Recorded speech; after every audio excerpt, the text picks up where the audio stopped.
No black cats, just straight facts. Triple P certified. Listen, we can talk about odds all day. It doesn't matter what the odds are. It matters what's gonna happen.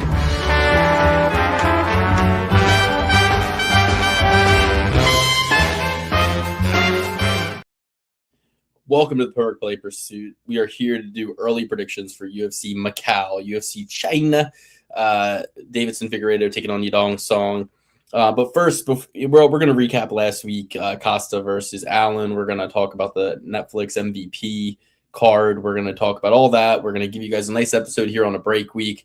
Break down UFC Macau coming up, not this weekend, but the next. But before we do any of that, I just want to personally, it is with a very heavy heart today that I dedicate this show to somebody who is no longer with us. Race legend, NASCAR legend, Kyle Busch passed away at 41 years old. I just found this out moments before starting the show. So I this isn't a Kyle Busch shirt, but it has a race car on it and it says Busch. So it's the best I could do. Kyle Busch, a legend. You start there. Kyle Busch is a legend, and 41 years young, leaves behind a wife, an 8-year-old boy. I'm very saddened to hear this news. Just reminds you that every day is a gift, and that's why it's called the present. And 41. I mean, 8 years older than me, and it's crazy. You don't think, you think everybody. It's really weird. I had 2 kids in the last 4 years, and I really, not to get serious for a minute, but that really was when my life began and also ended in a lot of ways. Like I really truly, before having kids, I never thought I was going to die, And then when you have kids, you're in this, you're faced with this reality of just like, now you really don't want to die, And we all kind of think that, our lives are like a movie and that you're going to have this arc, this hero's journey, this full circle life, right? And when you get to my age, 33, a lot of your dreams start dying. I'm never going to be the UFC lightweight champion. I'm never going to be one of the 2000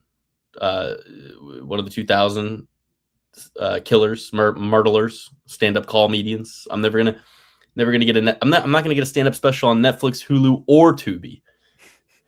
And you start putting to bed a lot of dreams, but it becomes okay. Rodney Dangerfield didn't have a special until 50. Lug, you're on the right path, my friend.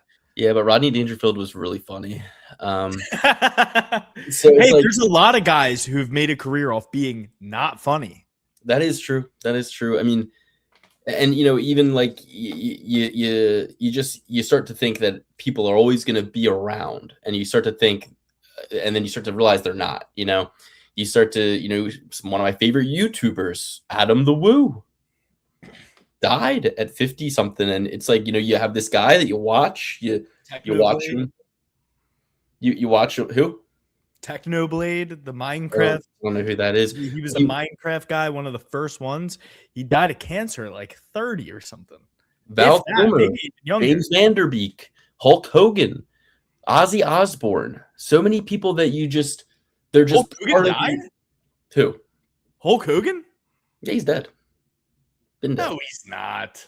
Look it up. But the thing is, these people, you just feel like they're always going to be there, and you realize it, and then they're not there anymore, and you start to go, what's my legacy gonna be? And not even my legacy, but like, am I gonna figure this thing out? Am I gonna figure this thing called life out? Am I gonna get to a moment where I go, I did it, like it's all behind me now, and I can see death as a warm return?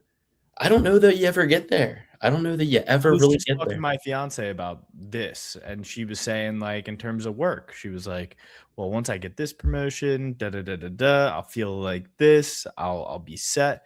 And she was complaining about other people who don't really do their job too well. or not too well. They've just been in the same position for a long time. I said, yeah, maybe they're just content. Someone like you think, oh, once I get this promotion, once I make this amount of money, I'm gonna be happy. And then you get that, and then you're like, okay, what's next? Then you already have another goal in sight. So it's like, are you ever really content? It's the human condition. I mean, Elon Musk is still working. And Dana White's still inventing power slap and Zuffa boxing. I mean, I would love to think that if somebody came over, if an uncle I never knew I had died and left me $10 million, I would just live off the interest and go surfing. And I don't think that's true. I think you're always kind of seeking more, and Christ is the only way. It really would seem. I mean, it would seem that religion is really the only way. But my nanny, or the opposite, or you could join Penn State Wrestling and worship Baphomet. You can worship Baphomet too. I mean, you got to find something. But my nanny lived to be 106. Our nanny lived to be 106, and I remember our mom telling me that she didn't want to die when her day came. So it's like, how? I mean, it's fucked up to say, but I mean, how old do you need to be? I don't think you ever really want to go. And the more you live, the more experience you get, the more you feel you can do it better, and the more loved ones you have, the more you have grandchildren, then you have great grandchildren, then you have great great grandchildren. It's like, there's never really a good time to go. So it's just really sad that Kyle Busch passed away at 41. Is kind of the long story short here. They're going to race this weekend. There's no UFC this weekend. I'll be tuned into NASCAR. I'll be watching the practice run. I'll be watching the qualifiers. I'll be watching the truck series. I'll be watching the I forget what there are this weekend, but I'll be watching them all, and I'll be really interested to see kind of the tributes they do for Kyle Busch. It's going to be a somber weekend, and it's going to be a rainy weekend here on the East Coast, 90-degree days. So I also just got back from Aruba, which is a very well-situated island. And that's actually what Aruba means, well-situated island. And, Aruba is a great place. I arrived in Aruba, and for the first couple hours and days, I hated it. And then by the time I was ready to leave, I was like, I need to come back, and I need to be the mayor of Aruba, and I need to fix Aruba. And I was like, I need to come back here. So it's funny, it's you spend time somewhere, and you grow an appreciation for it. I wasn't watching the fights too much this weekend. When I got home from Aruba, so I left on Saturday, and I flew out at Aruba time, same time zone as me, but I flew out at 3 p.m. Aruba time, and then I landed at about 8:30 p.m. East Coast United States time. So I was in the air for the fights, but I had Wi-Fi on the plane. I was listening. I couldn't access the fights themselves. I could barely even access YouTube Live, but I was listening to some fight companions to keep track of what was going on in the fights. And I got a lot of picks. Luis Gurul was an even money pick I gave you guys. Got that one correct. Tukos did not get it done. Veretennikov did not get it done. Timmy Kwamba did not get it done. Belato's fight didn't even happen. Wellmaker didn't get it done. Santos didn't get it done. Costadina. Wow, I'm looking at this. I actually only got one pick correct, Alex. 1, 2, 3, 4, 5, 6, 7, 8, 9, 10, 11. I got 1 out of fucking 11 picks correct. Oh, I'm in the show. I thought I was in the studio. I was like, no. Let me back in. I went 1 for 11. Holy shit. I don't think I've ever had a worse night in terms of picks I gave on this podcast. I went 1 for 11 last week, but that's off of back-to-back winning weekends where I won $7,000 in 2 weeks. So it was bound to happen, market correction. But man, I'm glad I didn't post any bets in the open bet sheet before I left for Aruba. I'm glad I didn't have the ability to gamble too much on those UFC fights. But I think you probably did pretty well because some of the places that I was like, you picked Allen, you picked Choi, you picked Chaos Williams, you picked Cody Brundage, even you picked Luis. I picked Cody Brundage. Yeah. Wow. Sometimes I even impress myself. Did I take Nicole? You picked Nicole Cagliari. So you went 1, 2. You picked Alice Ardeline. So you got the first 4 fights of the night correct. No, I had Daniel Barres for sure. You had Gurul. We double P certified him. I have it. I have it here. Oh, wow. 1, 2, 3, 4, 5. 6, 7. You went 7 per 11. Pretty good night for you. Not really, but a lot of my parlays sunk on Petrosky, on on who else did I picked Timmy Kawamba. I did too, but then I live bet as soon as the plane landed, I took Sopaj by knockout for some reason, and that happened, and that dug me out of a little bit of a grave from all He my got a bets. submission, but probably maybe Finish, I guess is okay. No, he knocked him out. No, he club and sub. Oh, must have taken him by finish then. Yeah. So either way, I didn't even see the fight. I was getting off the plane and I was like, wow, all my picks are not correct. Let me just throw this in there and hopefully dig myself out of a little grave. The only other thing that was, we'll get into this, but yeah, I mean, we can talk about the fights if you want. I really didn't. Malcolm Wellmaker, everybody wanted to celebrate. He got one bonus, went all Hollywood, quit his job. He better go back up there hat in hand, because this shit ain't forever, B. And on top of that, your time is limited in the UFC now. Like 2 losses, huge favorite. Verhoofdy Floofin actually fights this weekend against one. What's the crazy Ukrainian boxer guy? Chick. Oh yeah, Verhoofdy Floofin.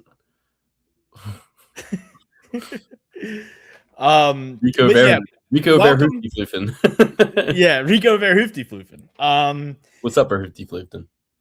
Wellmaker, you got to go back to your boss, hat in hand, beg for your job back, because this shit's cooked, B. You can't be going out minus 1,000 favorite, getting starched by Ewing, who came in on 2 days' notice. Alex, he's in construction. You can walk off the job site and then come back 6 weeks later like nothing happened. They'll be like, hey, what's up? Like, you don't know how construction works. Half of the guys do that because they have drug addiction. I mean, half of the guys are drunk on the job and have criminal records, and yeah, you can leave. You can walk off the job. You can get in a fight and then come back like 2 weeks later, like, hey, look, I'm sorry about that. But all good. Pick up a hammer.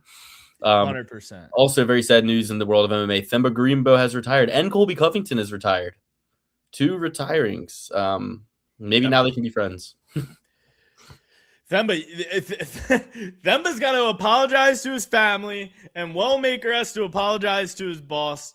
Those are 2 things that are for sure. If Themba Gorimbo has retired, God bless him, but you better go back to that family of yours, hat in hand, much like Malcolm Wellmaker to his daddy, aka his boss. You got to go to both of these 2 separate parties, hat in hand, really apologetic, and they're probably not going to accept the first one. Maybe, I mean, Luke has more experience with construction than me, apparently, and knows he can come back in 2 weeks. But they might not accept that first one. The trades are hurting. The trades. You got to work hard. You got to work hard for that, reconciliation there. But yeah, Doho Choi, the Korean Superboy, amazing guy. Love this guy. There's never been a guy like him. I love Doho Choi. I can't quit Doho Choi. MMA Guru and I had a parallel thought. Every time I played the UFC game when I was a kid, featherweight division, it was either Cub Swanson or Doho Choi, baby. Doho Choi had the sickest boxing in the entire game for no reason. It was like before, I think he had like 2 knockouts or something like that in his first 2 fights. They threw him in with like 95 boxing overall. You could go in there with Doho Choi and really, You should have live bet him after round 1 because he got the shit beat out of him in round 1. Okay. And also the Wince Queen Maribuena Silva has been cut and now will pursue her new goal of becoming the best Uber driver in Brazil. Congratulations, Maribuena Silva. Soon to be replaced by a Waymo, but for now, you can be a 5-star Uber driver. 5-star? Luke, I've been telling everybody that Waymos are actually driven by people in Pakistan, because they are the Philippines and Pakistan. Yeah, they are. You said that, and 3 people were like, "Really? Where did you see that?" And I was like, "Honestly, it's just one of those things I heard, and like I have no evidence to back it up whatsoever, but I believe it. So I tell people it as though I read it in the Wall Street Journal or something of that nature. I mean, okay, I typed in Waymo driven, and the first thing that comes up in the Google search is Waymo driven by people in the Philippines, Waymo driven by people remotely. Waymo does not directly drive its robotaxis remotely from the Philippines, but does employ remote assistance agents from in the country to provide guidance when the vehicle gets stuck in difficult or confusing traffic situations. Guys, have you ever driven in the Philippines? You will know everything's a very difficult and confusing situations. It's much like any of those countries. They don't fucking obey laws, and they run stop lines. They have stop signs. They have fucking people on rickshaws and people in fucking tuk-tuks like just swerving in and out of traffic. It's nuts. So yeah, I don't know why we're speaking of tuk-tuks. Tuckos really sucks as well. Oh, he does. He had a great round one. Shave the head. I actually was watching that on the plane as we landed.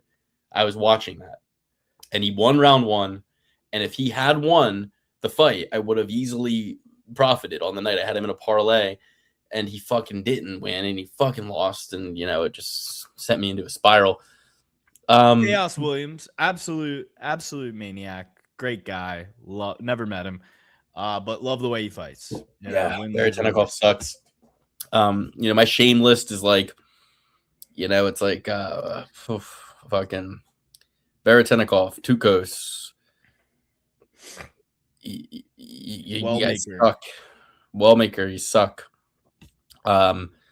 People I watched videos. People were saying that Wellmaker needs to get out of Wellmaker needs to get out of the Georgia. He needs to get into a real team, a real camp, a real place to be.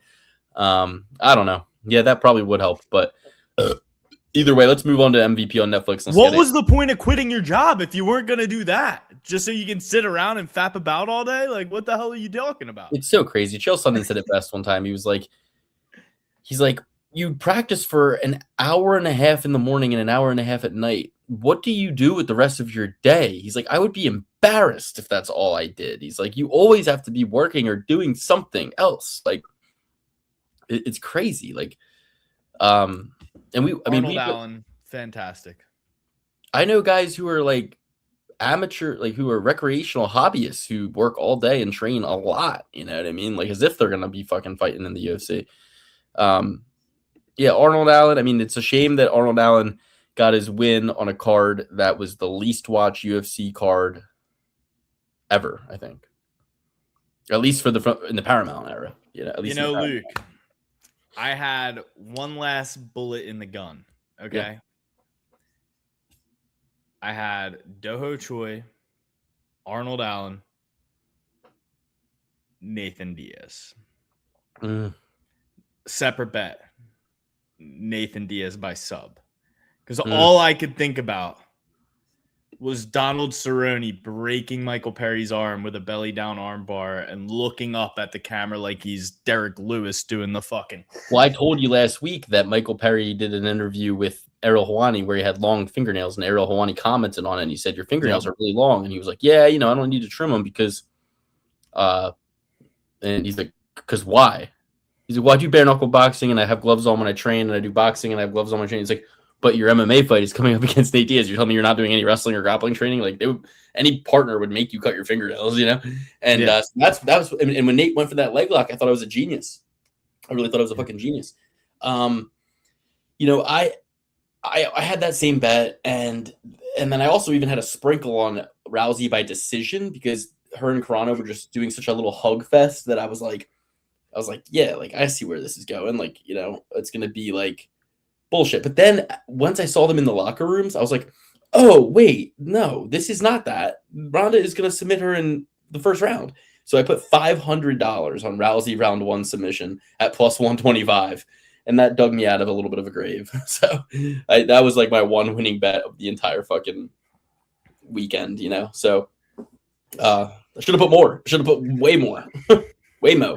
And honestly, you look at Ronda Rousey, and every single one of her wins has come. Her longest win, 449 in the first round. Second one, 427. Every single other win she had was less than 1 minute into the fight. Mm-hmm. I'll be right back. Hold on. No problem. With similar competition level as Gina Carano. And probably, at that time, I mean, those girls were actually like training and stuff. They didn't just lose 100 pounds to take a fight, which is crazy. Like, how could Gina Carano possibly have been 100 pounds heavier than she is now? What did they weigh in at for this fight? 143. So you tell me Gina Carano, 152 she weighed in. So you're telling me Gina Carano was weighing 250 pounds not but 3 months ago, 4 months ago? How the hell does that even work? Give me her dietitian. I got to get on some GLP-1s. Maybe that's the method. But that's insane. What height is she? 5'8". So she's 6 inches taller than me. 5'8", 250 pounds. I mean, how could you even make a suit for somebody that size? Shout out to Joe Rogan. No, that's crazy. I mean, the fact that she lost 100 pounds, the fact that she got up to 250 pounds is unbelievable. I will say that. As in, I don't fucking believe it. But yeah, so yeah, Ronda Rousey quickly dispatched of Gina Carano. You hate to see it. It was wolf tickets, ironically enough. Nate Diaz's older brother said it himself. They're selling you wolf tickets, and now I'm getting sold wolf tickets by Nate. I don't know, man. It was very sad to see the way Nate was fighting. It was very sad to see it get stopped in a similar fashion to the original BMF belt matchup with him and Jorge Masvidal. I mean, I'm not mad. I'm disappointed. I'm disappointed in myself. I'm sad to see one of my heroes have such a fall from grace. And like, I mean, look, was it a fall from grace, or is Mike Perry just good and Nate fought him to the degree that he? I gotta fight the second most violent motherfucker. And like, at the end of the day, Nate kind of just he's not urgent enough. He never really has been, and that's why he's lost a lot of decisions, because he doesn't fight with enough urgency. For as much as he has the ability to put volume, pace, pressure, and cardio on guys, he doesn't do it until it's too late most of the time. Whereas Nick at least would do that from the jump, like Nick would. It was only when Nick kind of fought like GSP or Anderson Silva or whatever. I mean, I've said it for years. They fight by their own set of rules. They play by their own rule book where, they have their own scoring criteria. And, like when Nick started to exhibit these same kind of things, it was when he fought Carlos Condit. And he's like, I got to chase him around. He's running away, hitting me with little baby leg kicks. Like, if that's the case, I'm going to just retire. It's like, well, dude, I mean, like, if the leg kicks don't hurt that, I don't know. I mean, I get it. On one hand, I get it. And on another hand, it'd be very frustrating to be a Diaz brother fan. It comes with the territory. But I could have won thousands of dollars if Nate won. So very, very sad for me. Yeah, and I mean, I thought he had a decent round one. I mean, he clearly broke his finger, and he was throwing only right hands, or only rights. Though, like he wasn't. He was only throwing his one hand, so it's like something was clearly amiss there. But Faruqi Floofin just brought up this. McGregor return is the next Wolf Tickets matchup. I disagree. See, I'm very excited for Conor McGregor's return. I'm not going to let a potentially disappointing night prevent me from enjoying what McGregor has always provided, which is the weeks leading up to his fight. You know what I mean? McGregor has always been really great at building a fight and making you excited about him coming back and everything. So it's like I'm more so stoked that we get something to look forward to. I kind of think he fucking blast Max Holloway, dude. Where does Max Holloway beat McGregor? Poirier had power. Max, you'll say he knocked out Justin Gaethje with a perfectly situated punch with 10 seconds left in the fight. to a Justin Gaethje who was willing to stand there and do that and put himself at risk, and already had a broken nose, already got the fuck beat out of him the whole fight. McGregor Let's not forget, B. McGregor went D1 McGregor on a torn ACL against Max Holloway the first time they fought. I would love if McGregor just took Max down and fucking beat the shit out of him on the ground for 5 rounds. It would be hilarious. I just don't think McGregor is going to really have the cardio to go 5 rounds. So I'd rather just see vintage McGregor who shows up ready to fight from the bell, attacks from the bell, and wants to get him out of there in 7 minutes or less, you know? And I saw something on Instagram today where a guy was like, why not switch this? And it had Conor versus Max, and then it had not Huffy versus Michael Chandler. He was like, why not just switch this with this and put Max Holloway against Ruffy, and then Michael Chandler said that? No, some random dude. And it was Conor versus Chandler. And he was like, yeah, it makes all the sense in the world, because I would rather I want Conor to come in, win, and want to fight again, and have put on such a masterclass that he's like, I'm built like this. I'm ready to fucking take on Charles Oliveira. I'm ready to take on, any of these guys. The Max fight, the Diaz fight, those are all fights that you could have later if you build a young McGregor up. You know what I mean? You got to have him feeling himself. Stella needs her groove back, so to say. Okay, so sorry, that was a Ronin MMA. Okay, well, listen, I mean, I'll say I completely agree with you, and I also, it's like more so even the McGregor Chandler fight, Max versus Rufi is like that's the kind of fight I want to see Max in. Just that's the kind of fight everybody wants to see Max in. A badass fight, like that Max wants to keep it on the feet and has gives no fucks and just crazy chin. Yeah, crazy good chin. And we'll do a sick ass kickboxing match like the whole fight. So put him against a sick kickboxer. And McGregor is, but the Chandler fight felt like it would be good for McGregor and good for Chandler. Like, yeah, Max is on a losing streak, but what? He's lost 1 fight in a row. He lost 2 big ones. And don't get me wrong, Max deserves a big matchup like this, especially after the Charles Oliveira fiasco, okay, which was supposed to be a big matchup, and Charles Oliveira went Dagestan 2-3 months and came back acting like he Habib. So I get it. Hey, I get it. Don't kill me. I just think we should have a better matchup for Conor's side, because I agree with a lot of people. I mean, I think on paper, Max beats the shit out of him. He's been active. He's been fighting top 5 fighters in the UFC for the past 12 years, 15 years. Conor McGregor took a long hiatus. We see what a long hiatus does to a Gina Carano, who also Conor McGregor probably gained 100 pounds since he last fought. You know what I mean? Like, you got to think about these things. Multiple levels here.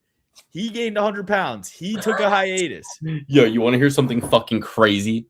Let's hear. You want to hear something fucking nuts? Let's hear. And of course, this is partially due to inactivity. Nobody's saying that. Max Holloway has, and I've always said this on this podcast. I mean, I predicted, go back and watch. I predicted Ilia Topuria, and I did this with confidence, and I bet on it with confidence. And I bet against Max for the last 10 fights. That's not true. That's not true at all. First of all, he's only had, no, that's not true at all. I picked him against Justin Gaethje. At first, I said, in the initial predictions, I said that I worried for Max when I saw the fight was announced, because I just thought, I thought of Justin as more hearty and more just doubt. And I thought he just got knocked out by Dustin Poirier, and Dustin Poirier knocked out by Max Holloway. Wait, what? That's what I said. You thought Justin Gaethje just knocked out Dustin Poirier, and Dustin Poirier, No, not knocked out for the BMF title. And you thought Dustin Poirier put on a masterclass against Max Holloway. But I ultimately sided with Max and picked Max as an underdog and bet on Max in that fight, because I started to think, wait a minute, Max is a much, much, much better striker than Justin Gaethje, and you know what I mean? Potentially. But I always have said, but however, I picked him to lose against Oliveira. I picked him to lose against Ilia Topuria. right? So I picked him to win. Since we started the podcast, how many times has he even fucking fought? At least Like, six, seven. I mean, we've been doing it for like 6 years now. 6 years, B. let's see. So if we go back to the first fight against Calvin Kattar, well, yeah, the first fight Calvin Kattar. The first fight would be his last fight against Volk. So don't remember what I picked. Usman versus Masvidal, a fight that Dan had a parlay where if Masvidal won, did Dan have this or did I have this? One of us had a parlay going where if Masvidal won, we'd have won $17,000, and we fucking forgot or didn't know. It was so early in the podcast. It was like 2 months into the podcast, 2 months into me sports betting. I fucking didn't think to hedge. Like I could have bet. You just weren't as liquid at that time. I definitely wasn't as liquid, but I also just didn't think or even know the mechanisms of like hedging. Like I was like 17 grand at the time. We only had we were only betting like less than $100 a week. So it's like I could have just bet like crazy on Usman. Yeah. Every combination, Usman money line, Usman by decision, Usman by finish. You know what I mean? Just I could have bet 1,000 on each, or you know what I mean? Like it would have been like free money, you know? Yeah. But anyway, so I don't remember who I picked in that fight. Probably picked Max, I would guess. Calvin Kattar.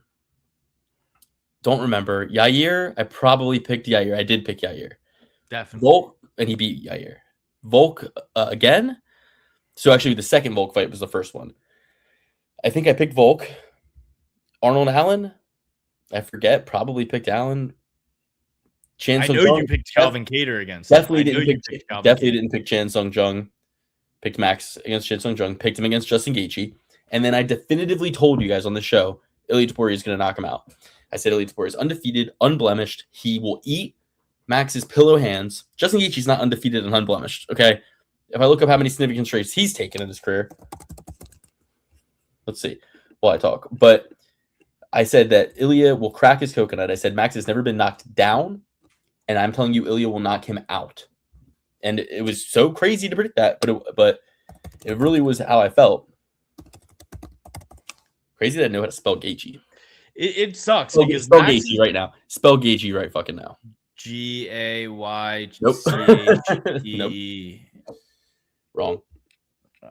That's how I spell it. I just spelled it right first time typing in. Okay, so Justin Gaethje going into his fight with Max Holloway has had absorbed 1,189 significant strikes inside the octagon. He absorbs exactly 7 strikes per minute. That's more than 1 every 10 seconds. Okay, so Max Holloway, I said on the show at the time, I was like, he has the record for most strikes landed, but he's absorbed 200 or 2,000 strikes, and he had at that point absorbed like 2,200 significant strikes. Probably, honestly, closer to what it is now, honestly. But either way, what I'm saying is, I predicted Max would get knocked out by Ilia. But McGregor, compared to Max at this point, who has absorbed, this is the whole point I was trying to make, Alex. Max has absorbed 2,457 significant strikes to his career. That might not even be up to date, because this same thing says, despite having over 2,400 shots, he's never suffered an official knockdown. So this is not even counting the Ilia fight, because this is old AI, slop AI, that is thinking his last fight was Justin Gaethje because I read the wrong article from the wrong year, right? But what I'm trying to say is it's more than this. So it's easily 2,500 significant strikes he's absorbed.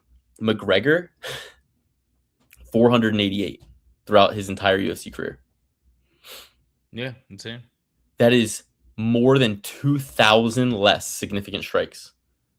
Yeah. More than 2,000 significant strikes more that Max has absorbed.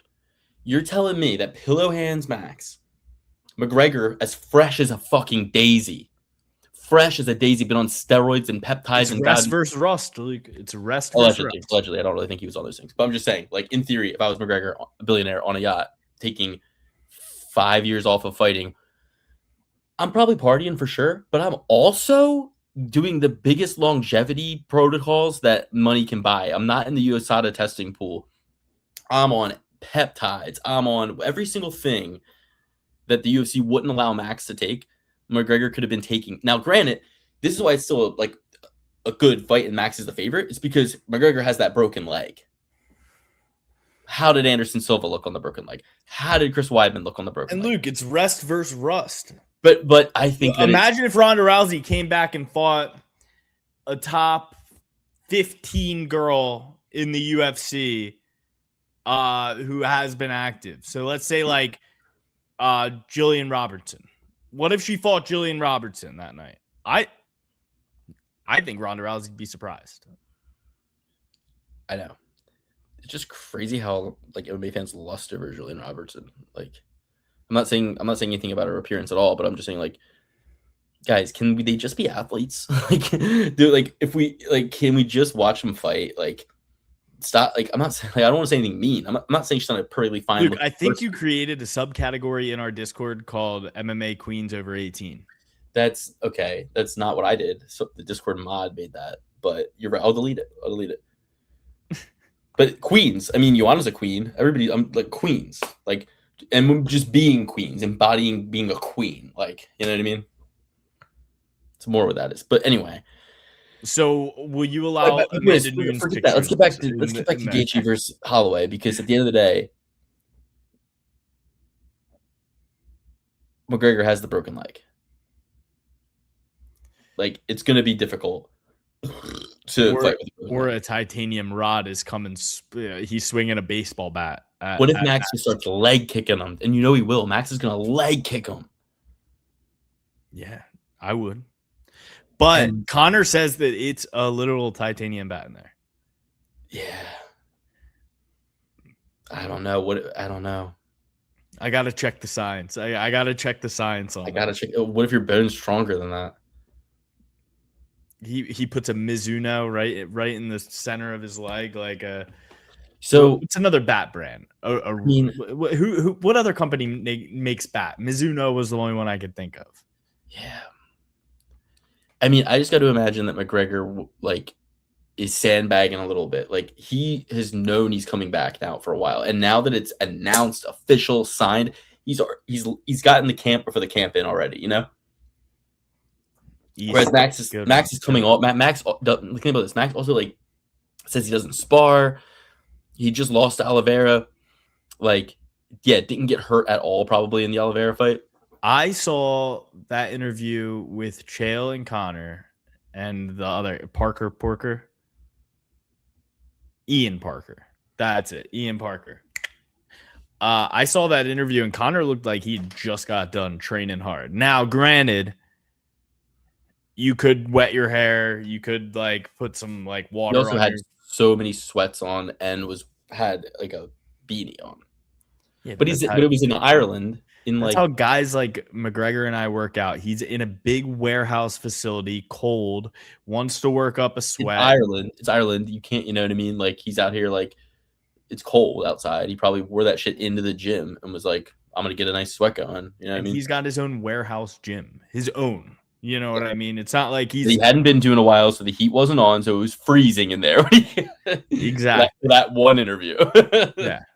I'm not under the illusion that McGregor's out here training hard, but I do think he has a vested interest. Like, dude, if I could just talk to him and be like, McGregor, you said you found God, and like that makes us Catholic brothers. And at the end of the day, let me just say this: as a follower of Christ, like, you need to make yourself suffer in this camp. Like, you know what that means, and like, you will not be proud of yourself if you do what is so available to do for you, which is just like make yourself think that you're doing enough. You know what I mean? Like, how about McGregor, what if we actually just did fucking enough?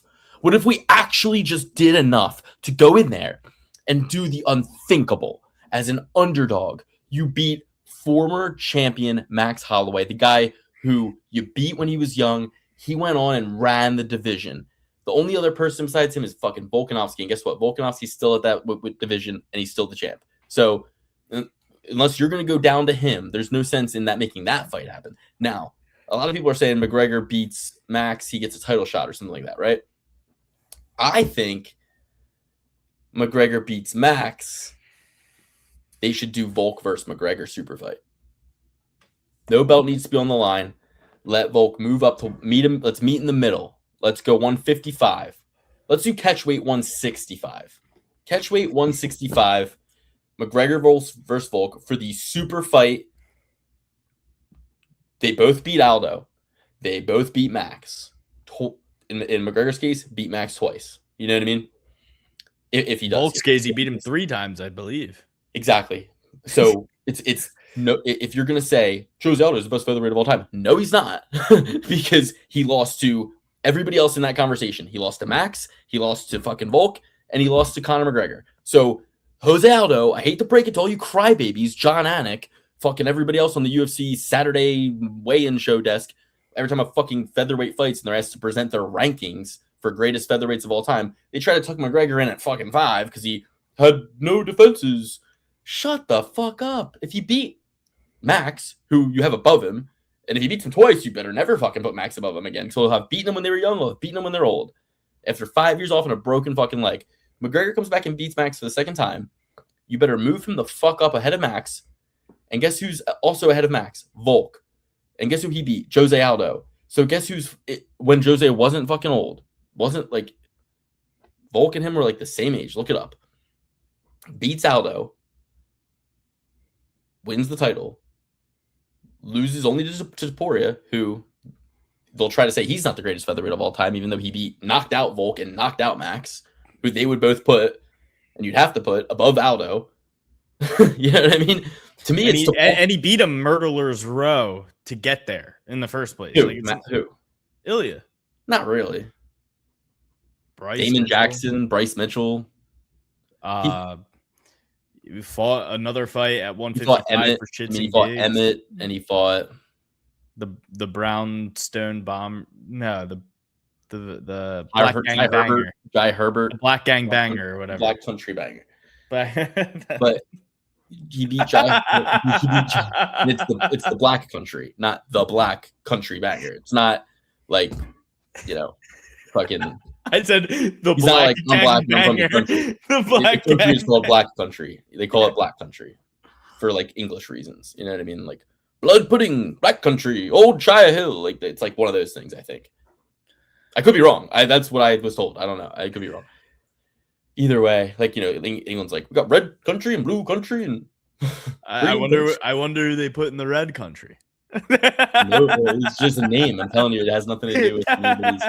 But they fucking I don't know the history, but I just assume I think of England as just this fairy tale land, so nothing really surprises me if it falls into that. If it falls into that sort of I know you. I've been watching Lord of the Rings with my fiance, who's never seen it. That's most of my knowledge of England is like Lord of the Rings. It's Lord of the Rings and Harry Potter. I'm like, that's like what I think of England. And I was like, Luke's impression of Tom Aspinall is just a mix of Dumbledore, Gandalf, and Gimli. It's that dude. That's spot on. Yeah, Dumbledore. No, it's like Dumbledore, Gandalf. Yeah. Gimli, and like not any of the hobbits, or like probably Father Christmas, a little Father Christmas in there as they call him. He does. It's so funny you say that because every time I see Tom Aspinall, I think of Christmas. Like I think of him when I see him, I just think holidays. You know what I mean? Like I see like mistletoe, not mistletoe, like holly leaves with the red berries. You see mistletoe every time you see Aspinall. No, he might be our first signee in the kissing fight league. But I'll tell you what, if I meet Aspinall and he puts his hand on my shoulder, that's how you know he'll respect me when he sees me coming, because that's how he measures distance. He's like, all right, like I don't know if he's a long enough. If you walk up to Aspinall and he shakes your hand, if you walk up, people think, oh, he big dog, dude. He put his hand on your shoulder. It's like, dude, you don't even know. That means he saw me as a potential threat. He came up to you. He put his hand out to shake your hand because he's like, this guy's fucking. I don't gotta worry about this guy. You would have to have your nose in his navel for him to even be able to touch your shoulders. I don't think his reach is long enough. Yeah, he's a big fella. I know. So am I. So anyway, the fucking. Luke, pull up the picture, please, where I absolutely mog you and Daniel. Guys, and remember, I'm only 5'2", so you just gotta imagine how these hobbits around me look, you know? Here it is. That's Alex, a whole head shorter than Glover Teixeira. Yeah. He's frame mogging the shit shit out of He's head mogging you. He's also hand mogging you. Because if you see, he's holding a much longer object, a big bottle or something, or a cup, and he's holding it like whole hand around all the cup. Like his fingers are touching. You're holding a poster, and your little baby hands can't even clasp the whole poster. Like you're like the poster looks huge in your hand. That's a thin piece of paper. Luke, it's because Holding like a the grenade. poster is trying to expand from underneath of me. You don't understand. He's jacket mogging you. Dude, I was like 145 pounds. You should be embarrassed. I looked like I was on crack. You look youthful. You look confident, funnier. There's light in your eyes and smile. You should try to get back to here. I'm reconnecting with an old friend, dude. Whenever I see my friends on the street, he's randomly mogging you. He's head mogging you. His head is twice as big as yours. But you know what we both have? We both passed the line test. Neither of us are. Yeah, I'll give you credit. Your head's not on his chest, but can you imagine if we went to take the picture? I just went. you are leaning in a bit. I'll give you credit for the underhooks. No, you know what it is, Luke. Like you did get unders. You did get an underhook on him. Like you know what it is, Luke. I'm heavy on my left foot. I'm like heavy your on the shirt left is your shirt is pressed against his pec. Like you're invading his pec. Like his pec isn't invading your shirt. Like you're pressed into his chest. Like his belly. Well, as you said, I had to get a deep hook. Hey, I'm not mad at it. I'm not with mad. When old friends who are part of the Bushido Code clan, that you know, guys like me and Glover are, Alex Pierre, all of my friends, you know, Sean Strickland. When we see each other, we don't know when the other one's going to start wrestling. So I had to get that deep underhook. I had to make sure he knew, hey, I can still reach your hip from here. Okay, don't think I'm not going to judo throw, dude. That's what I'm saying. I'm giving you credit for that. But I also think part of you even getting the underhook on him is he didn't think you were even going to get that close. You know, so you're saying that the posture is good. I think it's good but you still were magnetic. If you remember, he actually folded around me. I didn't come in. I don't remember. I guess. You know. All right, now pull up the picture of me, you, and Dan. No, and honestly, so everybody can see your height in comparison to Glover Teixeira, a light heavyweight champion of the world. We have so much to get to. We haven't even started the breakdown. Bottom line is McGregor 488 strikes absorbed, Max 2457. Yes, McGregor has the broken leg, but if he can just eat Max's pillow hand shots and put that fucking chin to Max's coconut's been cracked now, guys, by Ilya. You know who punches like Ilya? McGregor. You know who hits hard like Ilya? McGregor. You know who's gonna have 170 pounds of stopping power? McGregor. So Max isn't all of a sudden going to start turning over on his punches and fucking throwing haymakers. You know what I mean? And he's not going to throw anything at McGregor he hasn't seen before. McGregor fought Floyd Mayweather. So, like, he fought Floyd Mayweather. He's going to go in there.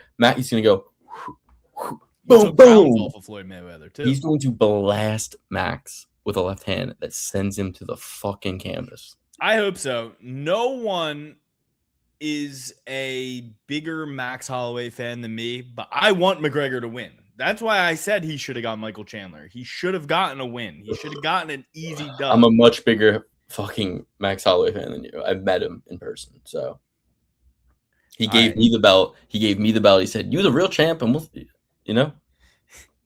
Now you super sleuths online. And why do you think? Why is he holding his hat? See how he's hold? Or no, he's not holding his hat. What's that behind him? What's that under his sleeve? That's somebody else's backpack who's standing. Okay, I thought for a second he was holding his hat. It looked like an optical illusion. It looked like he was holding the brim of a hat, and I was like that's how much he took his hat off for me. Inconvenience. No, he took his hat off. He was like, "Oh, hold on, Luke, let me take my hat off for you." Like you're a judge. And then he put the belt around me. He said, "You the real champ today. As long as you're in the same room as me, you're the real champ." Now, you super sleuths online. You can look up how tall Max Holloway is, how tall Glover Teixeira is. I'm also bent at the knees. I'm not fully triangulate the sources here. And look, he put his arm around me, so I had to lean in a little bit. You know what I mean? But the posture is still pretty good. He's hitting you with the BJ Penn Joe Rogan, like, I got you though. Like he's like, hey, I got you. The other biggest problem is one time in my life I've been at a place where I could meet fighters, and it was this one. You'll see behind Max, you see GAT Sport, that blue thing below the 7. John Jones was also there. You know who else was there? Stipe fucking Miocic.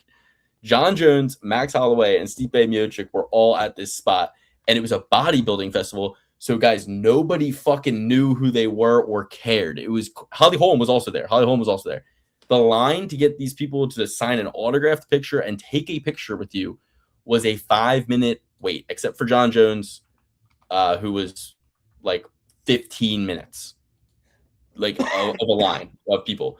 I see this, I go, I'm definitely getting a fucking autographed picture of all 4 of these guys. Stipe wasn't doing autographs, but I fucking got autographs and neither was Max, actually. Just Holly and John were doing autographs. So I get bang, I get autographed pictures from Holly Holm and John Jones. I get pictures with both of them. I get a picture with Stipe, who also put the belt around me. I get a picture with Max. It was like, it took 10 minutes. They thought you were a child, Make-A-Wish kid. That's why they kept giving you the belt. Hey, you're the champ, kid. You're the champ, all right? You have a much harder battle than I do in the cage. it took 10 minutes to meet Stipe and Max, Dead Dog Serious. And in that time, the problem now I'm realizing is like the lines weren't long. So I just was like giving them all ear beatings, except Stipe. Stipe was the only one who I tried to talk to, but he was like standing on the bed of a truck, just like, yeah, like just going nuts.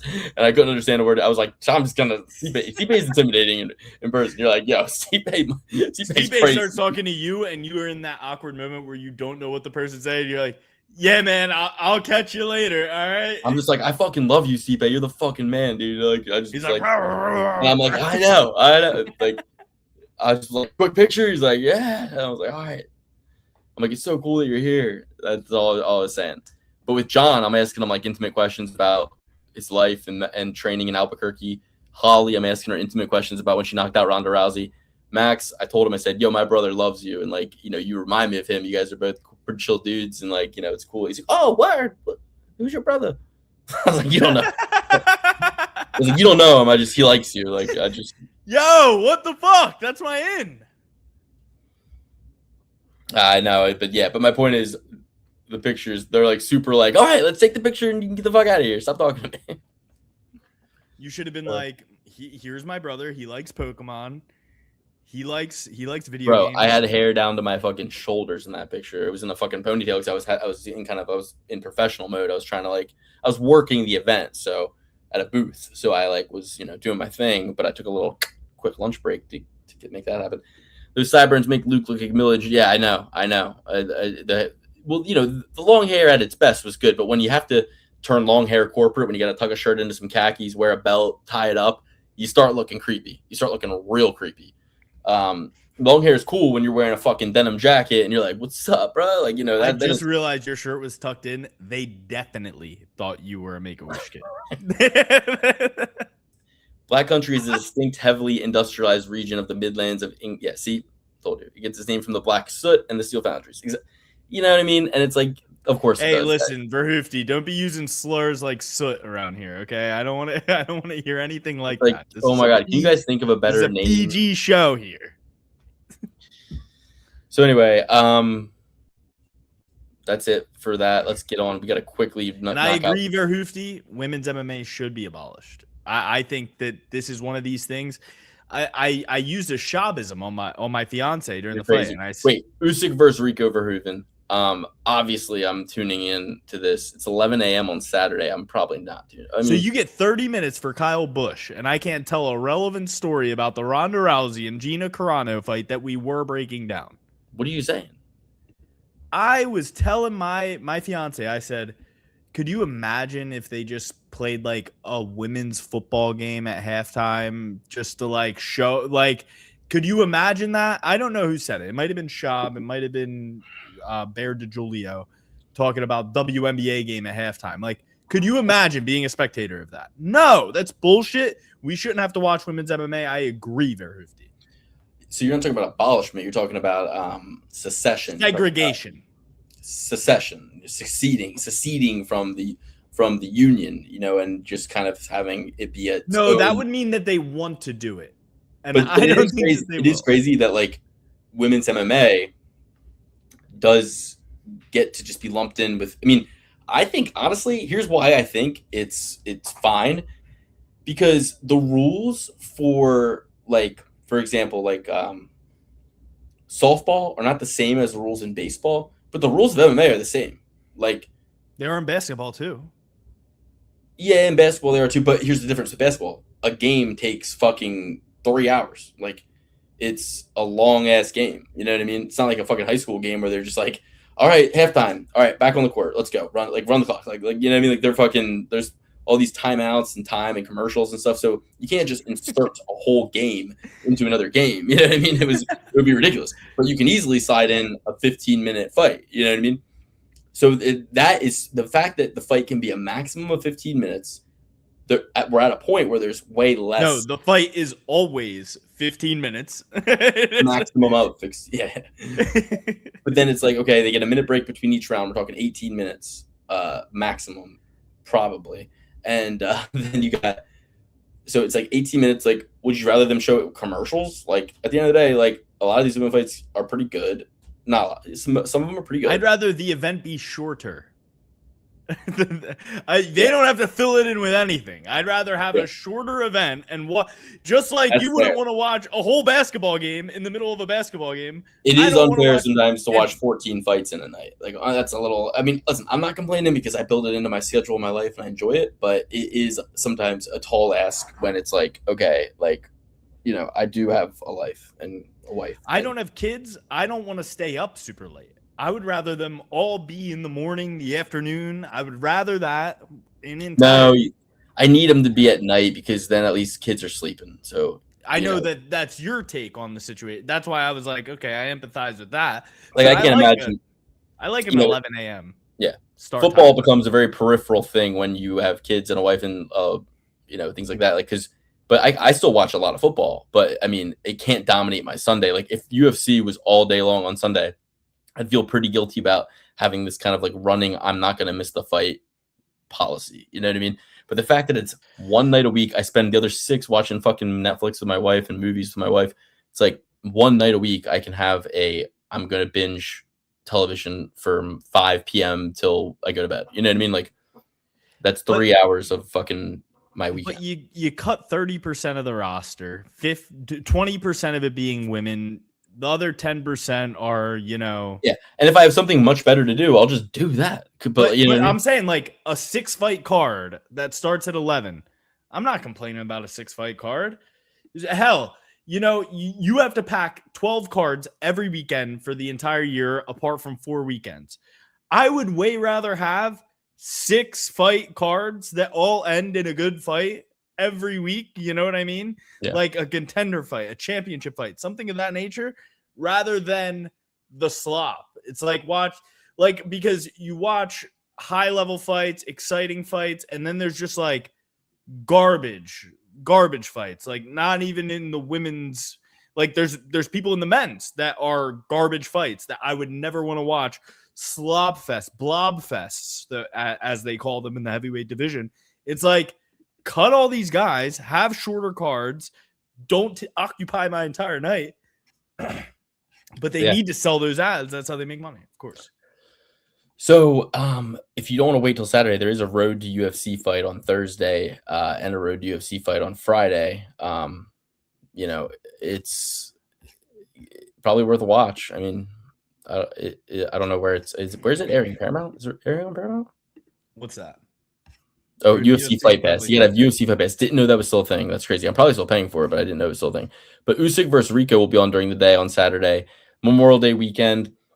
You know, they're just like fuck it. They're not really relying on an American audience here. They're doing it in fucking front of the pyramids. It's gonna be sick. Like I'm definitely gonna be tuning in. Did they do the hot dogs on Memorial Day or the 4th of July? Both are hot dog holidays. Yeah. So I was talking about chestnut, man. Usyk versus Rico, though, like definitely tuning in. Will either be a complete squash match or the unbelievable will happen. You know what I mean? So it's like, it's a great matchup. See Usyk fucking compete, one of the greats of all time. See Rico Verhoeven, one of the greats of all time in his sport in front of the pyramids. Love it, love it, love it. Hope Rico does well. I want kickboxing to get some respect. You know, I want Rico Verhoeven to keep some respect on his own name, undefeated for so long, and it would be sick to see. He looks like your buddy Max. And I'm not. Don't ever tell Max I said that. No, No. that's disgusting. He doesn't look anything like my buddy Max. He's like Max evolved 2 levels. Like Max is the basic Pokemon. He's like the Charizard. You know what I mean? Yeah. Max came over for the Strickland fight, and his wife said, he looked like Pig. Don't he look like Pig? Usyk is free money. What are the odds for Steve Levin? He's like, I would say minus 1,000. Minus 3,000. Yeah. So have fun betting $6,000 to win $200. I'll Verhoeven, Floofin. Aren't you going to be fighting this weekend in Egypt? How are you awake right now? How are you picking Usyk? I mean, this is new information for me. This is insider information here. On second thought, I'm going with Usyk then. If Verhoefty Floofin himself is telling me that he's going to lose against Usyk. Let's get into this next week's card, UFC Macau. I think what's interesting about UFC Macau is that you have Figueiredo headlining for the second time in Macau. Like, what is up with Figueiredo in Macau, China? Like, did they just think, well, they'll remember him from last time? Like, what the fuck? Like, do they just love Deiveson Figueiredo in Macau, China? Very interesting. I mean, I love it. I think Macau's getting a treat. You know what I mean? It's great. Deiveson Figueiredo is always great to compete, but ultimately, I'd be a little bit like, man, there's not too much. It would be kind of cool to like be at a bar 15 years from now, when maybe now they have more events in Macau and they've had some big time headliners in Macau and maybe even a Chinese champion, and I get to talk to somebody in Macau and like at a bar 15 years from now, and they're like, we love Deiveson Figueiredo here because he like fought here twice, so like he's the man, like he's our guy. That I'm like, dude, I love Deiveson Figueiredo too. And it makes all the sense in the world. It's kind of like how people in like fucking parts of London, they love the Jaguars because they came there. It's like, hey, dude, every year. It's like, I get it, dude. Go Jags. Like, that's sick. Like that you guys have like, a guy you could like. That's awesome. So, first fight on the card, Loma Lukbunmi. It's funny because they said that Allen versus Costa was like one of the lowest viewed fights in a while, or like on Paramount or something.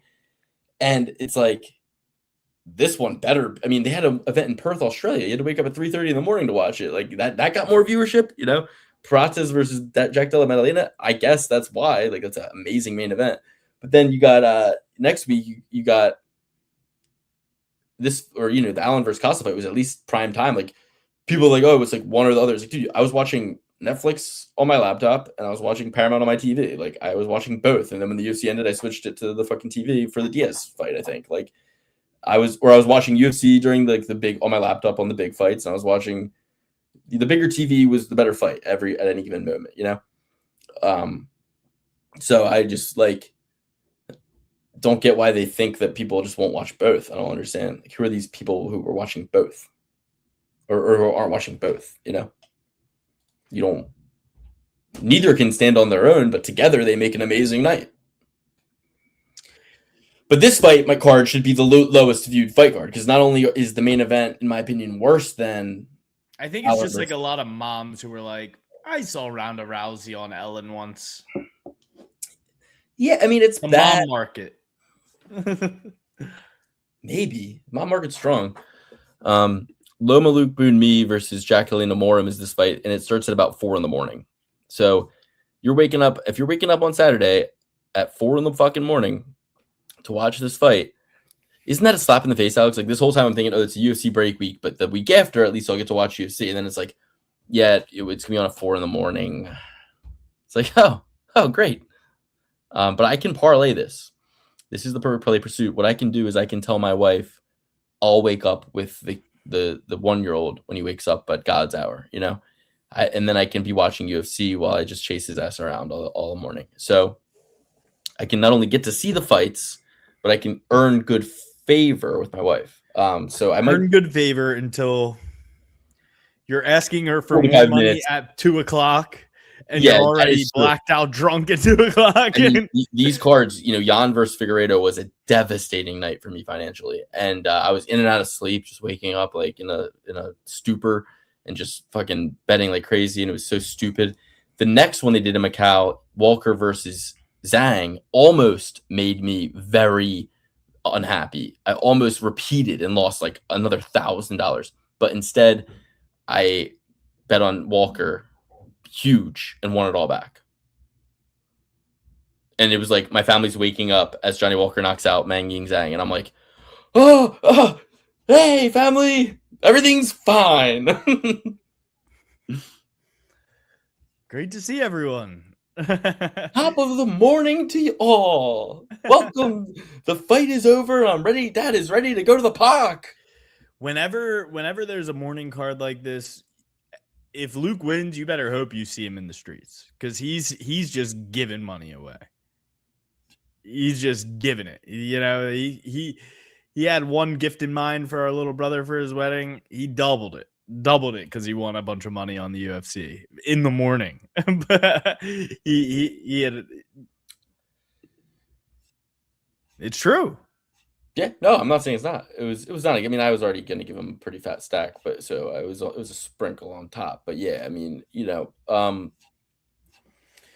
by the way, bone to pick with him, hasn't called me since getting back from his honeymoon.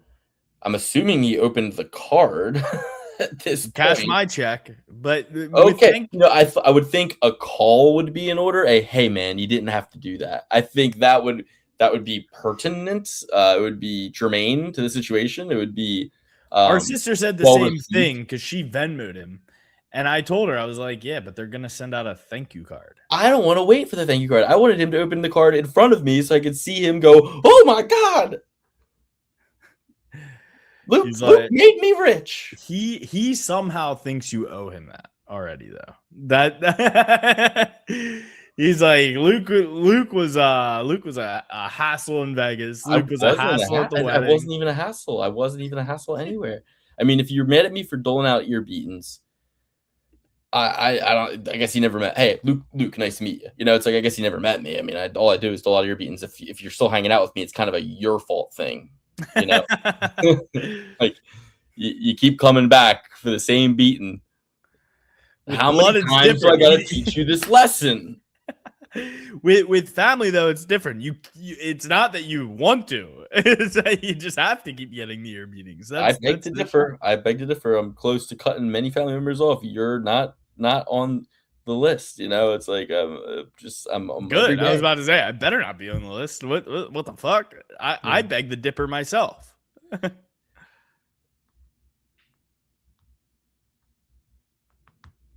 All right, Luke Spring. Let's get into this. Me versus Jackie Moore. I'm sorry, I had to send a text real quick. Did you get mad and send it to our brother and ask him why he hasn't called you yet? Please don't do that. No, I didn't know. I'm mad at him for other reasons, to be honest, that I can't disclose in this podcast. But yeah. Okay. We'll discuss later. I'll pause. I can pause the episode. No, we'll discuss later. So you know what it is. It's not anything. I don't think I know. The Mother's Day thing. Okay. Yes. And a specific thing. Most of it is fine, but a specific part of it, I need to have a talking. He's gonna have a talking to coming his way. Yeah. Delivered by me. The shot he took ricocheted and hit you. I don't think so. Well, not really, but a little bit. Yeah, minorly. I mean, yeah. So either way, family drama aside, the 6 people watching right now are our family. They're like, wait, what the fuck are they about to say? Somebody called them, like, Casual Adam called them and said, hey, you might want to turn on the podcast. Luke seems dangerously close to revealing like deep family secrets and talking shit on you. and I'll tell the audience this. Verhoofty Floofton is actually our mother. Like that's not even a real person. It's just our mother.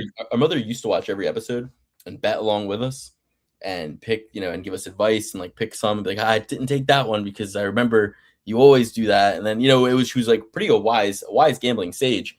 And now she should be watching this live, really. I mean, I kind of like feel like bad that she doesn't watch it anymore. It's like we must have really fell off. Like she stopped watching. Like our own mother doesn't even love us now. it's crazy. It's crazy.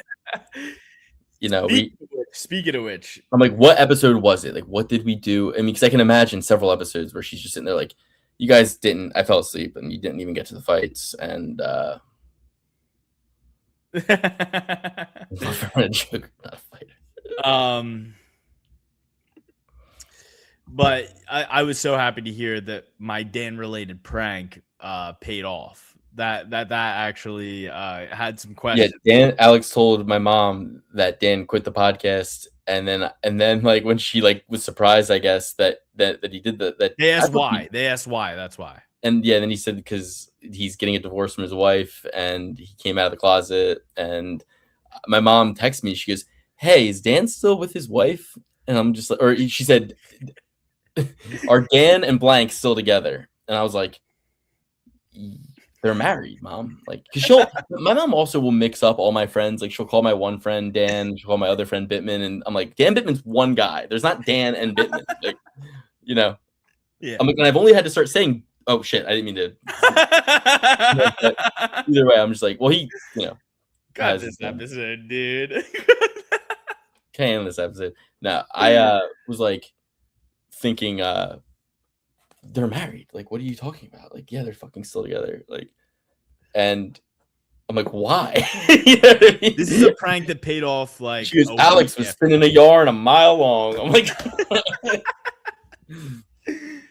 all right. So Luke Boone me versus let's UFC Macau. UFC Macau. 4 a.m. start time.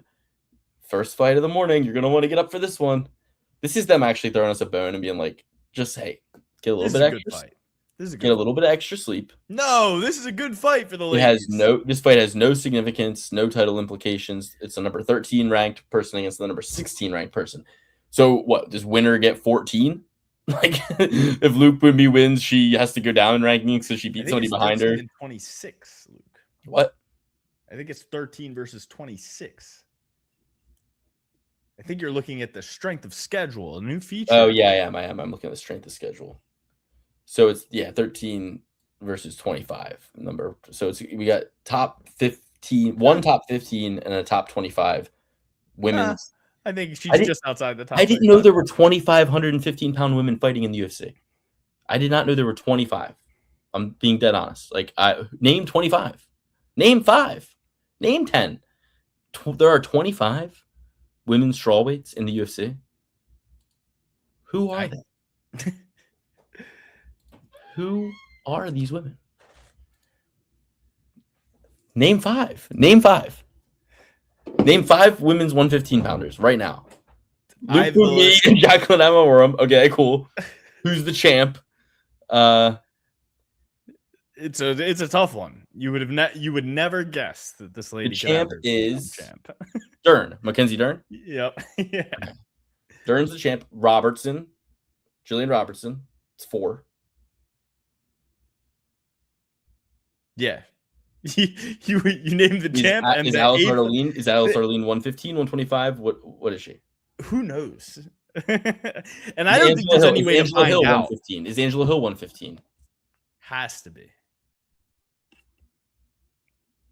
Yes. Has to be one. Angela Hill is. Okay. I don't know her opponent. Jing Yang's. Oh, yeah, I do know Jing Yang Zong. Right? Do I? No, her opponent. No, I don't. No, I don't know her. I don't know her. She's 38. I don't know her, though. It's Jackie Amorum versus Luca Bowman. I know, but later in the card is Angela Hill versus Jing Yang Yong. And Jin Yang Yong is 38, Alex. So for no reason at all, we're watching Angela Hill fight. And instead of feeding Angela Hill to fucking... I mean, they do that. I'm not going to lie. They do that. And she wins. So, but it's like, so her reward... So because she did that, her reward is... I guess her reward is you get to fight this chick who's your age, but you have to go to China to do it. And, Angela Hill literally is 13 and 16 in the UFC. Yeah. Crazy. That's crazy to think about. Okay, so they didn't want to do Rousey versus Carano because the president of TKO Group said it was not good for the sport or whatever. But we're going to watch at 5 in the morning Angela Hill, who's 38, 30 versus Jing Yang Yong, who's 38. Sorry, Angela Hill is 41. I'm sorry, Angela Hill is 41. Luke, and she's on the 2-fight Jing Yang Yong is only getting 50,000 yen. Okay, she's lost which is equivalent to $10. Is how much she's lost 3 of her last 4, and she's the one win she has is in a split decision, and like. And Ronda Rousey in the cage with Travis Brown, just like acting like she fucking beat Goliath as David. I know everybody in the women's top 6 like pretty well. Mackenzie Dern, Weili Zhang, Berna Jandiroba, Yan Jinan, Tatiana Suarez, Baby Shark, and Jillian Robertson, and they also have Yasmin Lucindo. Baby Shark is Tatiana Suarez. Yes. Yeah. So no, Baby Shark is Tabitha Ricci. That's it. Okay. So but I'm telling you right now, didn't know there were 25. Straight up. So unless they're including women from other organizations in this ranking of 25, Luke Boonmee 25. And it's also like, how the fuck is Luke Boonmee 25? She's fucking 10-4, lost 1 by decision of her last fucking 5, and is good. You know what I mean? Is a good fighter. Now I think what this fight's going to come down to is kind of just like Amorim being this bigger, longer girl who's going to be able to like smother her with wrestling and not get hit at range. I think Luke Boonmee's path to victory is on the feet. I don't see how she gets past 6 inches of fucking reach, 2 inches of height. A girl who is coming off, a similar kind of 4 wins, lost her last one over the last 5. So I'm taking Amorim here, but I respect Luke Boonmee. Yeah, you got to take Amorim. I mean, she has a 100% finish rate as the winner, and 80% of those are coming via submission. Luke Boonmee, although she is much improved, she improves almost every time I see her fight. She struggles with the ground game. Her ground game is rough. She gets taken down. Luke Boonmee or Luca Boonmee. A little Austin Powers there. Great movie, Gold member. Gets a lot of hate there. But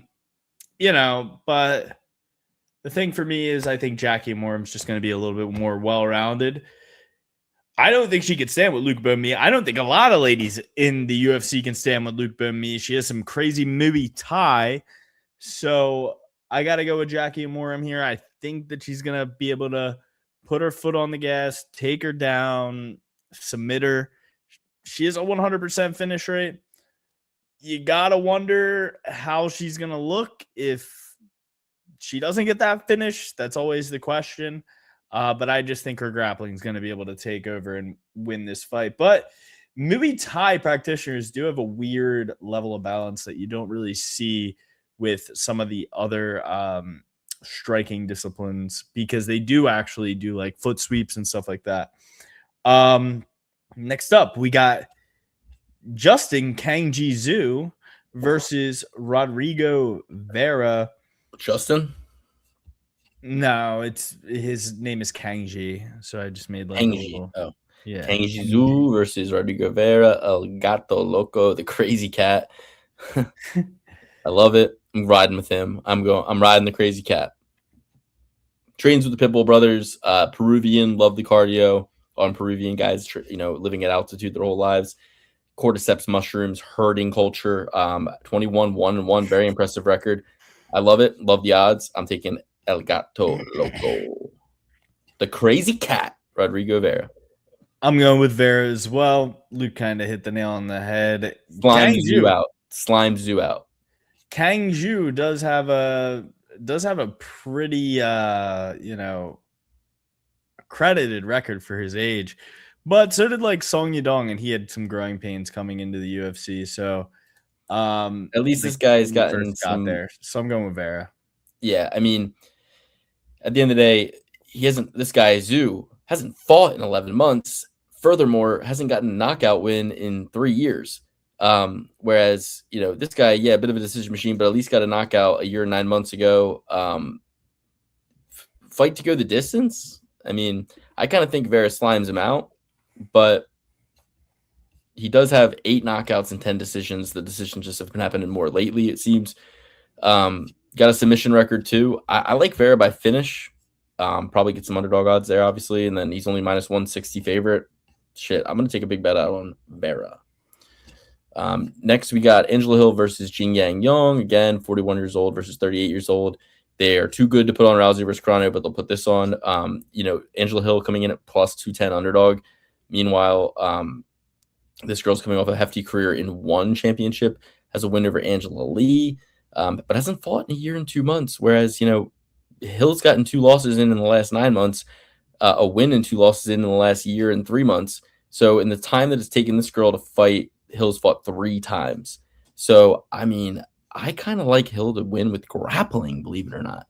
Hill's been showing a penchant for grappling. Why can't she go in there and just fucking lay on this chick for 3 rounds and win a fucking decision? I don't know. I mean, will she travel well? I'd rather bet on Hill than fucking Zhang Yingzong. So give me Angela Hill as an underdog. Whoa, Luis Garul. Alex, who you got in this fight? Luis Garul is turning around and going to China and fighting on this card. Yeah, crazy. I did notice that as well. I love how it's like if it's prelims, pre-elimination, the fighters who are set to be cut, if they're not on the main card, it's prelims. Unless that's not what it means, but it's like preliminaries. If Ray Saruya is so important to them, and he should be, I mean, maybe the card is going to change as it gets closer, but it's like Ray Saruya 10-1. Ray Saruya lost to the champ only by decision, Josh Van. Luke, it's preliminaries, not pre-elimination. Because I know, but it's Latin, dude. You gotta go to the root origin of the word, dude. Like, all right, so look up the root word of fucking like, preliminary. I think if it was so important to keep Ray Saruya on the card that they let Luis Garul fight him like a week later, 2 weeks later, then why aren't they on the main card? First of all, it's a great story. Luis Garul is fucking coming in 2 weeks later after just winning and fighting Ray Saruya 10-1, only lost to the champ.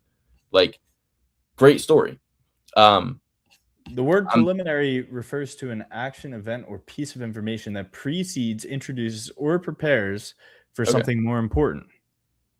That's so disrespectful.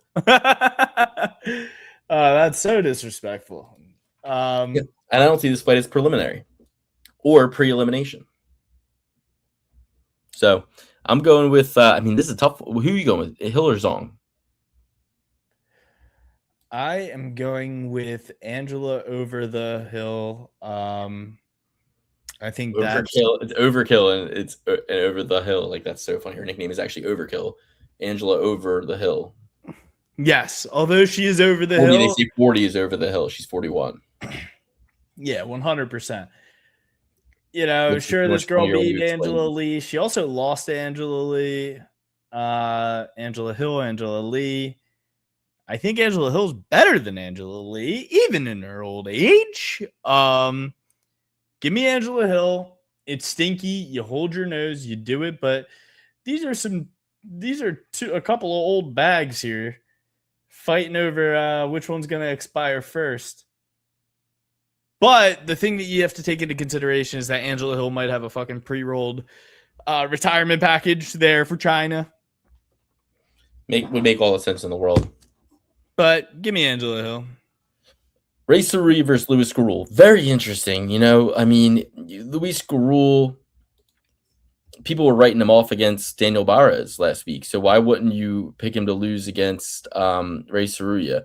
I think it's a tall order to expect him to dominate Luis Garul in the grappling. I think Luis Garul is fucking rolling with the hot hand. He's not too old, but he's a lot older than Ray Saruya, but in kind of the way that makes him more dangerous. He's 32. Saruya's 23. Saruya's also similar body shape as Josh Van, who Ray Saruya's last loss was too. I'm going to go with Garul just to fucking slime this kid out. Because at the end of the day, it's like he's so confident. Look at his tattoos. Look at his topology picture. He's just kind of like one of those men who's like now that he's like he was like this before. Imagine now that he's got his confidence, I think he's gonna like capitalize on it. You know what I mean? Whereas Ray Cerrulla was preparing for Jesus Aguilar, who kind of similar, but not really. I mean, Jesus Aguilar, he would have had he would have had a 4-inch reach advantage against Gruhl, but Aguilar's reach is 62 and a half, and Gruhl's is 64. 64. All right. So, I mean, not that big of a difference, to be honest. Yeah, but Aguilar, he has a bigger frame, and it's a deceivingly small, where Gruhl has a bigger frame. No, Jesus Aguilar is taller than Luis Gruhl, right? You think so? Oh, he's 5'4". No, I guess not. But Aguilar has like T-Rex arms and like a smaller body, whereas at least Gruhl's got some traps on him. You know what I mean? I felt like he had like an elongated torso, this Jesus Aguilar. I might be thinking of Jesus of Nazareth, but who knows? Luis Gruhl in his Contender Series fight, though, against Nick Piccinini for 2 rounds, did get fucking dominated on the grappling. Yeah. Like, easily. And has he fought a grappler since? Like, Ode Osborne, he knocked him out. Yeah, and all this guy's he lost to Jesus Aguilar. All this Tai Tuivasa knockouts, Luke, ground and pound. Yeah. And then 4 submissions as well. But I don't know. Luis Gruhl has definitely fought a higher caliber. He hasn't won against one. He lost to Daniel Barres, and he's not a fucking grappler. So he beat Daniel Barres. I'm gonna ride with Ray Cerrulla. It makes no sense that but I just think that the grappling could get it done for him. I think Luis Gruhl could come in a little bit. It's not like he's fighting at flyweight. You know what I mean? He just cut the weight, finished the fight, and now is gonna cut the weight again. It's hard to make 125 even if you're 5'5". So like, I think Cerrulla is gonna just come in a little fresher. Luis Gruhl's got to travel. He had a decision fight with Barres. It's not like he didn't take any damage or any wear and tear, you know? It's the rest versus rust. You know, Ray Cerrulla hasn't fought since 2025 March. So it's been over a year since his really? last Okay, fight. we actually didn't see that. That's interesting. His last fight was Josh Van. And think about how many fights Josh Van has had 2 months then. ago. Wow, what a great rest versus rush. Josh Van has had like 4 or 5 fights since then. Yeah. Now, it's not the same rest versus rust as Conor and McGregor, because here we're talking about multiple years, and we're also talking about multiple strikes. Like, Cerrulla hasn't, like, taken a shitload of strikes, you know? Yeah, neither is Gruhl. I'm going with Luis Gruhl. I think that, you know, there's a reason that you take this fight, and sure, it might be because you're 1-3 in the UFC, and you're like, let me win some good favor. They know I'm an exciting guy. If I just take this, I'm in good shape. In terms of like my next fight, give me Luis Gruhl. It's one of those things where it's like, is he just doing it to win good favor, or is he doing it because he knows he's ready? And I'd like to think that these little guys, these 125ers, are more professional than the heavyweights. And I don't know if he thought his back was really against the wall, unless Hunter was like, if you take this fight, do us a favor, we'll definitely give you another 3-fight contract. Like, you don't know what happened behind the scenes. But I'd imagine he's like, fuck it. Let's run it. Let's do it. I'm already in fight shape. I'm already ready. I just fought last week. I get 2 weeks. I get a whole week to fly out to China and then figure it out from there. So give me Gruhl. I just gotta. That's what my heart says, and you know that led me astray. But I'm going with it. I'm gonna just hope that he is riding high from the win, high confidence, in fight shape already. Doesn't need to put too much wear and tear on his body for the next 2 weeks. All he has to do is fly and make the weight because he's already ready. Doesn't have too many bumps and bruises. Comes in there and wins. And I mean, if Nick Piccinini couldn't take this guy down and hold him down for 3 rounds. What makes you think that some dude from Japan is going to do that? Nick Piccinini is an all-American wrestler. All right. Race for me, Louis. I hate it though. I really want to ride on Luis Gruel. Back-to-back week.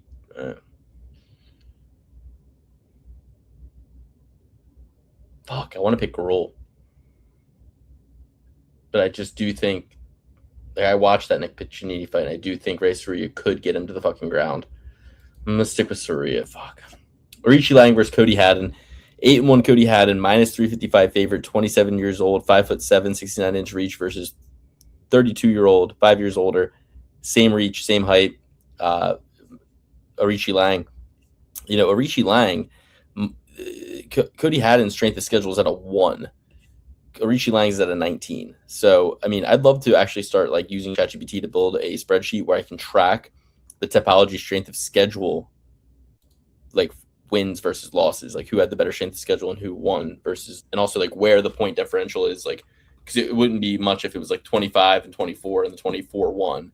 But if like 19s are consistently beating 1s or like 22s are consistently beating 6s, that'd be interesting to know.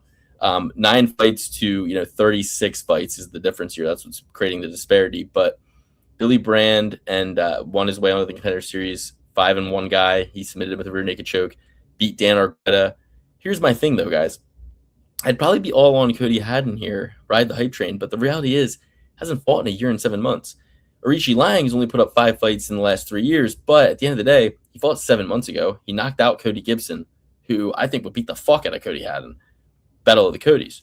So I'm good with Arichi Lang here, if anything. I mean, plus 280 underdog, not over the hill, not super old, but, trains at a fight ready, is from China. Like, give me fucking, and this card's going to be slick because the fact that they put, Vera versus Zhu at a pick'em, I think, right? Or Amorum versus Luke Bumi, I think is a pick'em. Vera versus Zhu. Vera's only a slight favorite. Hill's a big underdog. Odds not released yet for Gruel Saruya, I don't think. Arichi Lang versus Haddon. Arichi Lang's plus 280. It's like, that's the spot I want. I want that spot over Cody Haddon. They're shipping in Cody Haddon to lose. He's not going to have to deal with a big time change coming from Australia compared to America, I think. But still don't think it's going to be good news for either of them. Give me fucking Arichi Lang. Yeah, I mean, I don't know if you mentioned this, Luke, but Haddon hasn't fought since October 2024 as well, where Arichi Lang has been active. And these are some unblemished odds, man. Like, no one's paying attention to this shit. They just know UFC's on a break week. We're early. We're ahead of the game. These odds are going to change, It's not often we see odds like this. So don't be scared away by, some of these dog prices and don't be too confused when it seems like a clear-cut winner is like a pick 'em, because at the end of the day, as the fight draws closer, the odds are going to change. And this is also a card nobody's paying attention to. So you're not getting like a whole bunch of casual influx. You're going to see, smart money come in first, but you're going to see a lot of people just kind of wait. I'll tell you what, if you see line movement on this card, then somebody is injured because, the Joaquin Buckley, Sean Brady situation. It's in Macau. All I know about Macau is gambling. Yeah, if at 3 a.m. you see, oh shit, Yisak Lee just got the line moved 500 points. Yeah, that means that he's going to win. It's not just casual bettors like, oh shit, I didn't know Sean Brady was fighting Joaquin Buckley. You know what I mean? It's completely different. Yeah, I'm going with Arichi Lang too. Like I said, Cody Haddon has not fought in like a year and 8 months or so. So can't go in there with good faith. The guys he beat, Dan Argueta is like 1-5 in the UFC, 1-3 with 2 no contests. And both of those that I believe he lost to Ricky Turquoise in the Ultimate Fighter. Not a good loss to have. None of those are real good losses to have for Dan Argueta. So how could it be a good win for you? Tabology has his strength of schedule level 1. Arichi Lang, 19, 26-12. He's still relatively young at 32 years old. Give me Arichi Lang. I think he wins this one. Next, we got Ming Ding versus Jose Enrique. Ming Ding fighting out of China, so home court advantage. But going to sacrifice 4 inches of reach to the Nova Un Yao trained Jose Enrique. Again, Jose Enrique coming off a 1.5-year layoff after knocking out somebody in another, and not in the UFC. So he's making his UFC debut. He lost on the Contender Series. That's his one loss in his career. Was against Kinoshita, you'll remember, on the Contender Series, 5-1 Kinoshita. So Ming Ding, has fucking 5 times the amount of fights this guy has, more than that, 5.5 times the amount of fights this guy has. So it's not out of the question to think that the ruthless assassin Ming Ding is going to win. He just had a knockout win 7 months ago. But if you just look at who he fought, you never heard of any of these guys. Neither of these guys have a strength of schedule ranking for a reason. This guy's 1-1 in one fighting championship during 2019. So 6 years ago, he fought and won. He's 0-1 on the Contender Series too. So the bottom line here about this card is it's hard to get guys to want to fight in Macau, China at what will be local time for them 4 in the morning to calibrate, to travel, to do all that. It's a tall fucking ask for any of the popular guys who have any kind of pull.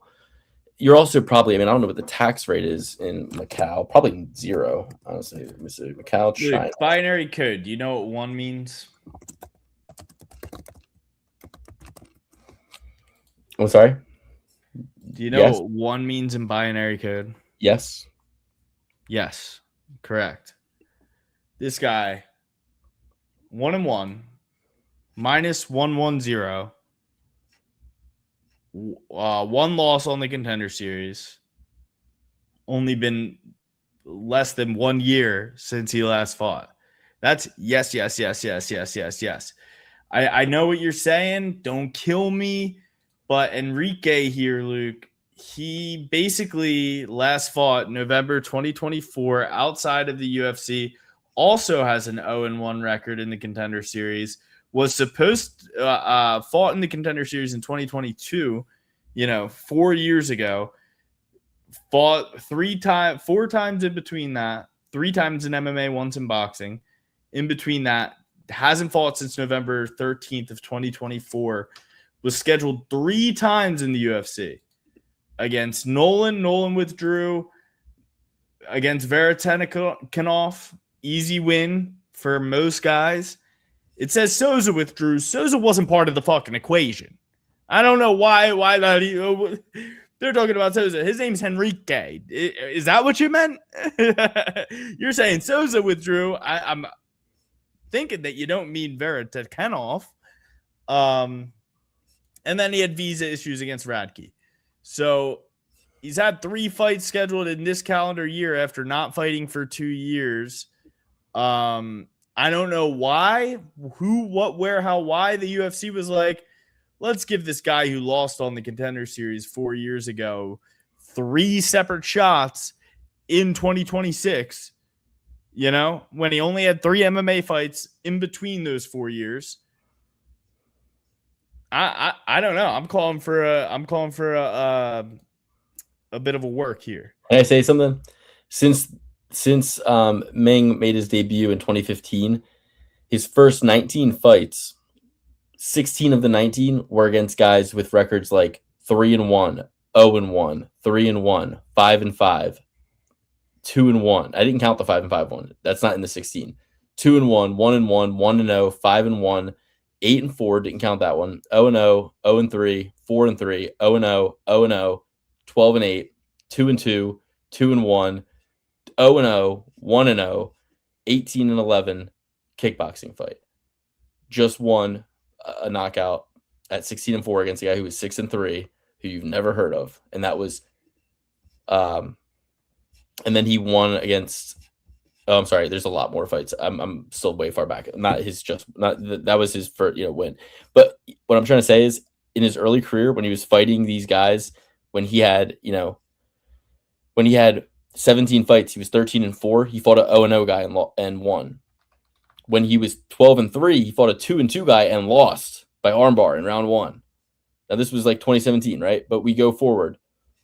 There's still a lot of times. He was 26-7 in 2021. He fought a guy who was 1-0.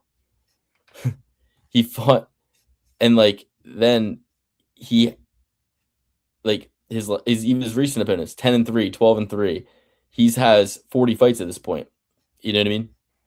Yeah, but this guy He's isn't much losing to better. guys. But 3 years ago, he's losing to a guy who's 26-17, who also only fought other Chinese regional circuit guys.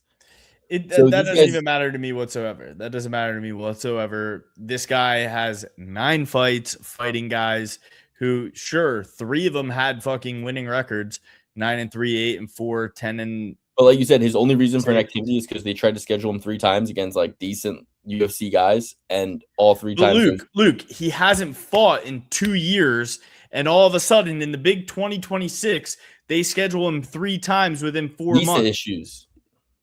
No, And opponents pulling out. no. I'm going with Jose Enrique. Go right ahead. All right, next we got Luis Felipe Diaz versus Yik-Sak Lee. Yik-Sak Lee, 26 years old, 5 years younger than Luis Felipe Diaz, making his debut off the Contender Series against a 6-0 opponent 7 months ago. He got a rear naked choke submission. Also fighting 8 months ago off of a rear naked choke victory is Yik-Sak Lee. Yik-Sak Lee lost by rear naked choke a year and 4 months ago. And Diaz has gotten KO'd 4 years ago and lost the decision 4 years ago. He made his return against Daniel Oliveira after a long layoff of a year, and then fought after a 2-year, 3-month layoff in his Contender Series debut 7 months ago. Won. Is now in the UFC. He's a -155 favorite. Interesting fight. The South Korean in me, after seeing my boy Doo-Hoo Choi win last weekend, I'm aiming for the underdog here a little bit just because of the youth. The fact that he's fought more recently, over the last couple of years. But part of me thinks Diaz could get it done. He's a favorite. He's seems to be the better grappler.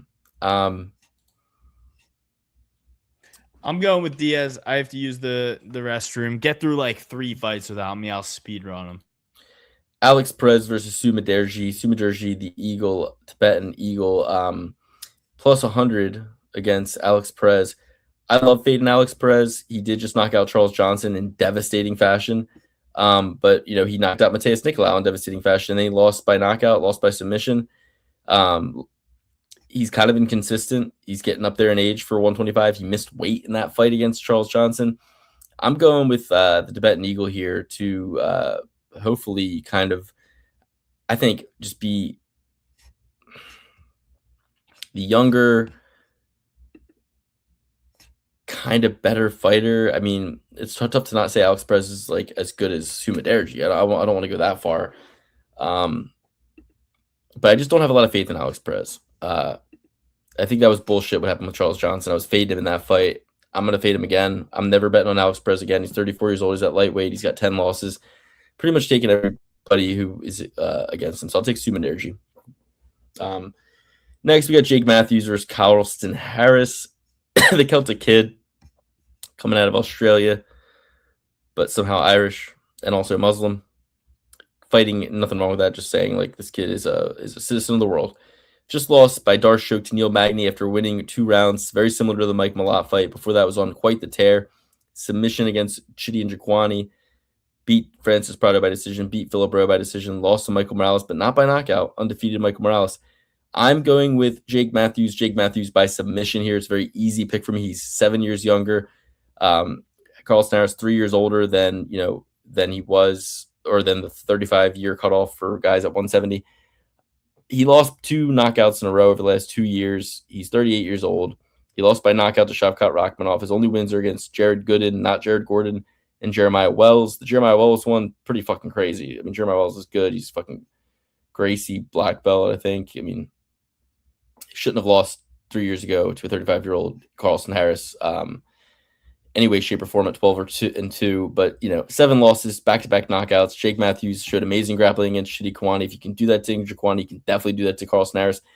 Santiago Ponzinibbio, he should have beat the fuck out of Santiago Ponzinibbio. He almost did knock him out, but he just lost, and then was like smiling when he got up. It was like, dude, you should have fucking won that fight. You shouldn't be fucking smiling about anything.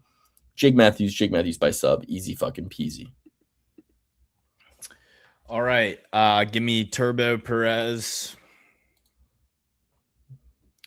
Turbo Perez, crafty vet, gonna go in there, wrestle Sumaderji. He spent 2-3 months in Dagestan, needs a lot more if he wants to be going by the Tibetan Eagle. Give me Turbo Perez. Next up, Jake Matthews versus Carlson Harris.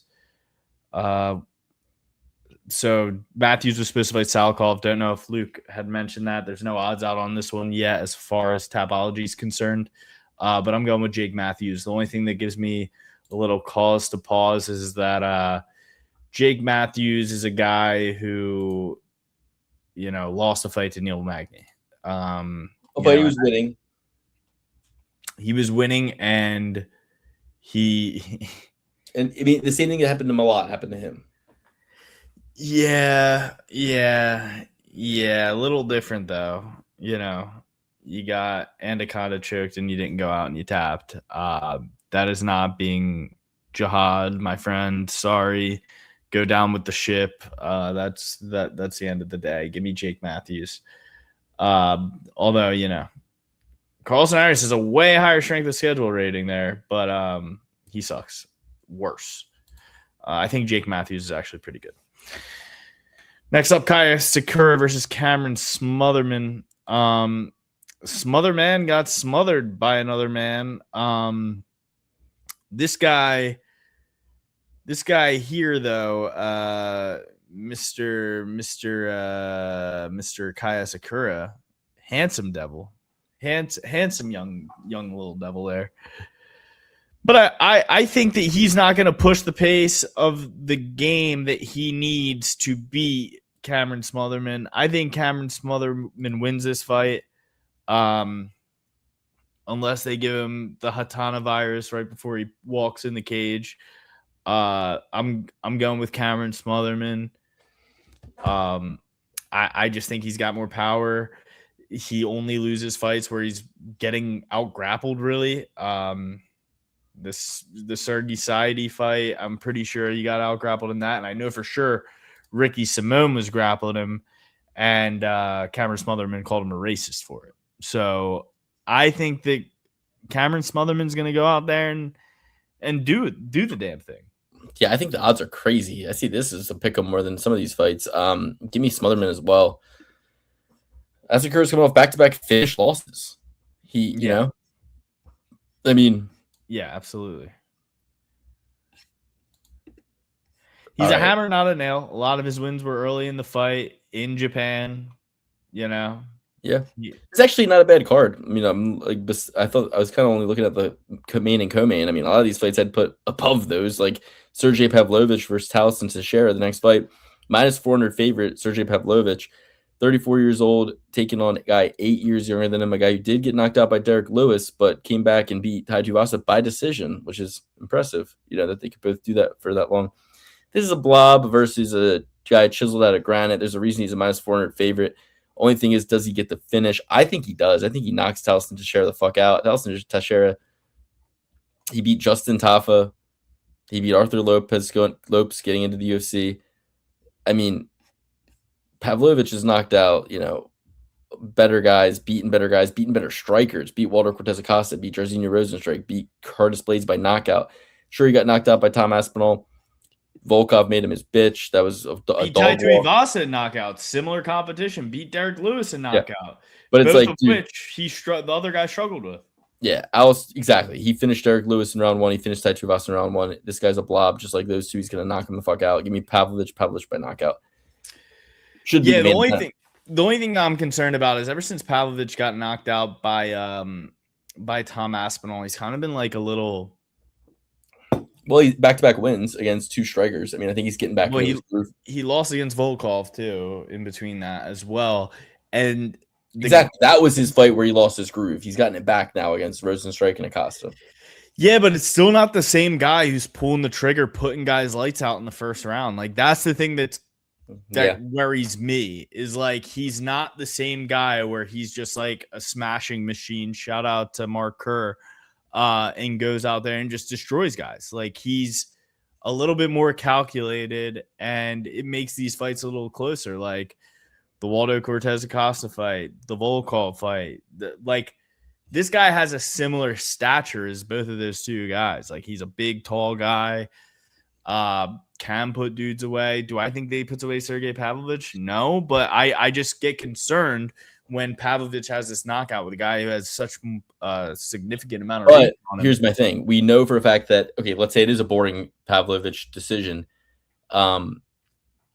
He wasn't exactly looking great against Tai Tuivasa in the third round. Pavlovich. That's exactly like why. 17 first-round finishes. He's lost 2 to Tom Aspinall and Alistair Overeem. Other than that, 15 first-round knockouts. No, I agree. That's what I'm saying. Like, I am going with Sergey Pavlovich, but Sergey Pavlovich, if this is any other guy with these statistics, 6'7", 83-inch reach, you know what I mean? Like, this is a guy that prototypically Sergey Pavlovich would struggle with. Even the fights that he's had against guys with these metrics, with these tangibles. Yeah. Like what I'll say is Volkov in wins. Volkov is fucking Jairzinho Rozenstruik and Walter Cortez Acosta are way better than Taliesin Teixeira. And Volkov is leagues better than Taliesin Teixeira. Like 100%. Athletic and has a longer reach than Pavlovich, whereas Teixeira doesn't have a longer reach than Pavlovich. Yeah, he's taller, but the reach isn't that long. And he's a blob. He's not in good shape. Yeah, Pavlovich, 100%. If this guy had fucking a little bit more skill, this fight. But if we're both right, Pavlovich wins by decision. If you're right that he's not the same guy, but I'm right that he's better either way. Yeah, no, I think he's gonna win, but it's just like usually I see Sergey Pavlovich fight a guy who's 9-1, not a lot of experience. I'm like, oh, Sergey Pavlovich first round knockout, but his last 2 fights wouldn't tell you that story. And Waldo has come out of his shell. Waldo looks a lot better, and Jailton Almeida, is that the other one? I mean, he presents issues. Oh, Jairzinho, we love Jairzinho Rozenstruik around here. So like, I get it, but you would have thought that he puts Jairzinho Rozenstruik out unconscious, cold, easy. Like that's something that you would have thought. You would have thought he puts out Waldo Cortez Acosta, easy. But no, I wouldn't think that necessarily. Those are 2 great trophies. No, but that's recency on Waldo Cortez. Waldo Cortez went on a 6-fight win streak after he fucking lost to Sergey Pavlovich. Like, right. That's a fact. Now we have more information. And we go, yeah, Waldo Cortez can strike and is good. And like Pavlovich respected that. And same with Jairzinho. How many times have you said on this podcast? Jairzinho Rozenstruik has 100 kickboxing fights. Yeah, anyway, a bunch. But I'm picking Pavlovich. I mean, you're a little worried about the height. Pavlovich. I'm not. He's a blob. He's going to lose. I'm taking Pavlovich. The tangibles are things that give issues for Sergey Pavlovich in his earlier fights, but Teixeira is so bad. Point. I understand. I think Pavlovich can still knock him out because Teixeira is so bad. Mingying Zhang versus Menefield. I'm gonna keep this quick. Menefield's 38. You got to give me way better odds than plus 180 to ship a 38-year-old over to China to hopefully give Mingying Zhang his redemption arc. I obviously respect Alonzo Menefield. I think he's got raw American power. I think he could possibly take him down. But the thing is, he's too boxy, too plodding, too slow. Mingying Zhang is very fast. Not very fast, but he's fast. You know what I mean? Like, he didn't let Anthony Smith do that to him. Johnny Walker is just faster and more athletic. Alonzo Menefield doesn't pose those same threats as Walker does. I knew that would get the jump on Zhang, but I don't think Menefield's fast enough to get the jump on Zhang. So I'm going Zhang. He's a favorite, minus 220, it looks like at this point. But he's 8 years younger, guys. So, I mean, I think that's fair odds at the end of the day. 8 years younger, similar amount of time out of the cage since their last fight. I think that Alonzo needed the time a little bit more than Zhang because Zhang was on an absolute killing streak. Kilimanjaro. Yeah, I mean, a 37-year-old who gets knocked out needs more than 5 months to recover, let alone get back to training. Whereas a 27-year-old who got knocked out after a big winning streak of knockouts, where he's not taking much damage, and he got knocked out pretty quick by Walker, so he didn't take much damage there. But it wasn't like a prolonged beatdown. 8 months, he's taken more time off at 27 than this guy has at 38. So, and not to mention, Olberg knocked Menefield out 2 years ago. Mirzakhanov knocked him out 3 months after that. He took only 7 months off to beat Julius Walker by split decision. I thought Julius Walker won that fight. took a lot of shots there. Beat Omar Sy by decision 11 months ago, but then gets put away by Volkov by returning really quickly. He's returning way too quickly now. It's going to be a pair of knockout losses for him, giving Ming Ying Zhang by knockout. I don't think it's that soon to return, but I'm saying they both have the same amount of time out of the cage. I think that will help Zhang more than it helps Menifield for sure. Menifield 17 wins. He has 8 months. Menifield has 5 months. Menifield 17 wins, 38 years of age. Shout out to Fetty Wap. That's awesome. But what would be too soon then for a 38-year-old coming back after getting knocked the fuck out? 4 months, 5 months, 6 months. It's 5 months. It's been 5 months. No, it hasn't. Menifield fought 5 months ago. He fought in November, bro. It was 5 months ago. 5 months and 3 weeks ago. It is the 5th month of the year. It has been 7 months since he last fought. 2 weeks after that. He fought November 22nd. Okay. Yes. Okay. So it is the 21st. Okay, of so May. From the 22nd of November to the 22nd of December is 1. Then December to January, 2. January to February, 3. February to March, February to April, February to May. It's been 6 months. Well, I don't know why, but 5 months and 3 weeks is a week shy of 6 months. So when I said he was 5 months, it's been 5 months and 3 weeks, like it says when I hover over the thing on Tapology, that is accurate. It's been 5 months and 3 weeks, apparently. Or 6 months. But either way, 2 weeks before training camp, you're just like recovering. So it's been 5 months since he got knocked the fuck out. How quickly he shouldn't even be training. He should take 6 months off from training. But he's 38. He doesn't have that kind of time. So I just think it's too soon to come back. And it's not like it's his only knockout loss over the last few years. It's Meng Ying Zhang's only knockout loss in the last 4 years. It's his third in the last 2 years. So I'm just Why saying, do you think I'm fucking picking Menifield? Let me just set this table real quick. Let me say something really quick. I wanted to make a 1738 joke, for goodness fucking sakes. That's the only reason I talked about Menifield. Jesus. But you just said, why do you think I'm picking Menifield? I didn't. I said, why? Yes. Literal question. Why do you think I'm picking Menifield? I don't. I am picking Zhang. I was going to say. I wasn't talking about the pick. I was talking about the fact that you said. They've both taken about the same amount of time off, and you were but I said for a 27-year-old, that's actually smarter. No, but I said Menifield needs more time off than him. I said that's more not time enough. off than Menifield. Rewind the tape. I said Menifield hasn't taken enough time, or it's too soon. You said I don't think it's too soon. I said what would be too soon? You said 5 or 6 months. I go, it's been 5 or 6 months. I said 4 months. Okay, you said 4 months, 5 months, 6 months is what you said. 4 months. Rewind it. You said 4 first. 6 months. Whatever. Yeah, and that's exactly how long it's been. All I said for you to start this in the first place, rewind the tape, is they've both taken about the same amount of time off. And I was about to say, and I like the fact that the younger guy took that time off and Menifield took less time off. Okay? Jesus. Give me Zhang. Fuck this fight. Zhang, go to the next.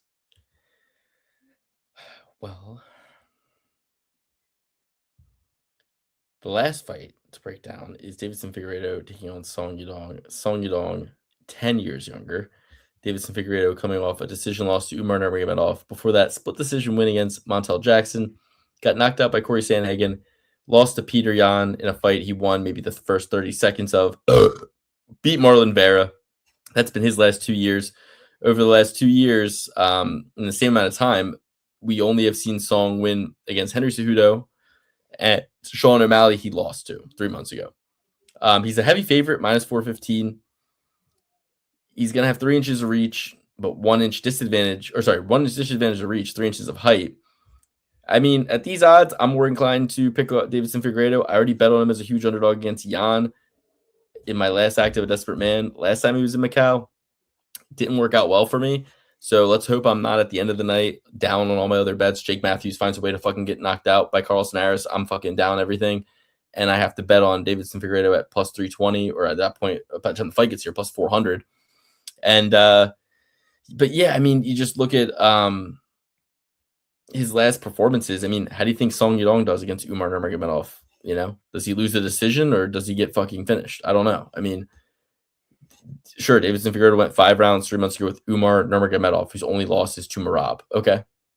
Doesn't tell me anything. I mean, if anything, it's like I don't think Davidson Figueredo is over the hill. He's a little bit outsized in this weight class since moving up, but he missed weight in his last fight. Maybe he'll do that again. Yeah, I mean, Davidson Figueredo is certainly over the hill. I'm not betting Song Yudong at minus 455. I'd sooner take a flyer on Davidson Figueredo here. So my pick will be Davidson Figueredo. I'm taking Song Yudong. He's just gonna. Song Yudong can grapple. He's bigger. He's stronger. Davison Figueiredo is going to try to go for takedowns. Song Yudong is going to shrug him off and get takedowns of his own and ground and pound Davison Figueiredo. And Davison Figueiredo is going to be looking very small in there. I think that Davison Figueiredo, his best bet is to probably go back to 125. Like, these guys at 135 are just too big for him. Even like Shrimply Pibble's fucking Nurmagomedov looked a lot bigger than him in there, and Nurmagomedov looks smaller than everybody. He looks like the lanky Sean O'Malley type, not as tall, not as thin, but like lankier guy for the weight class. Davidson Figueiredo doesn't have the pace, he doesn't have the wrestling, and he doesn't have the ability to be a smaller guy in this weight class like a Merab. He doesn't have the muscle density. He doesn't have any of the things that Merab has to be able to implement the game plan of being a smaller guy against these bigger, lankier, heartier guys.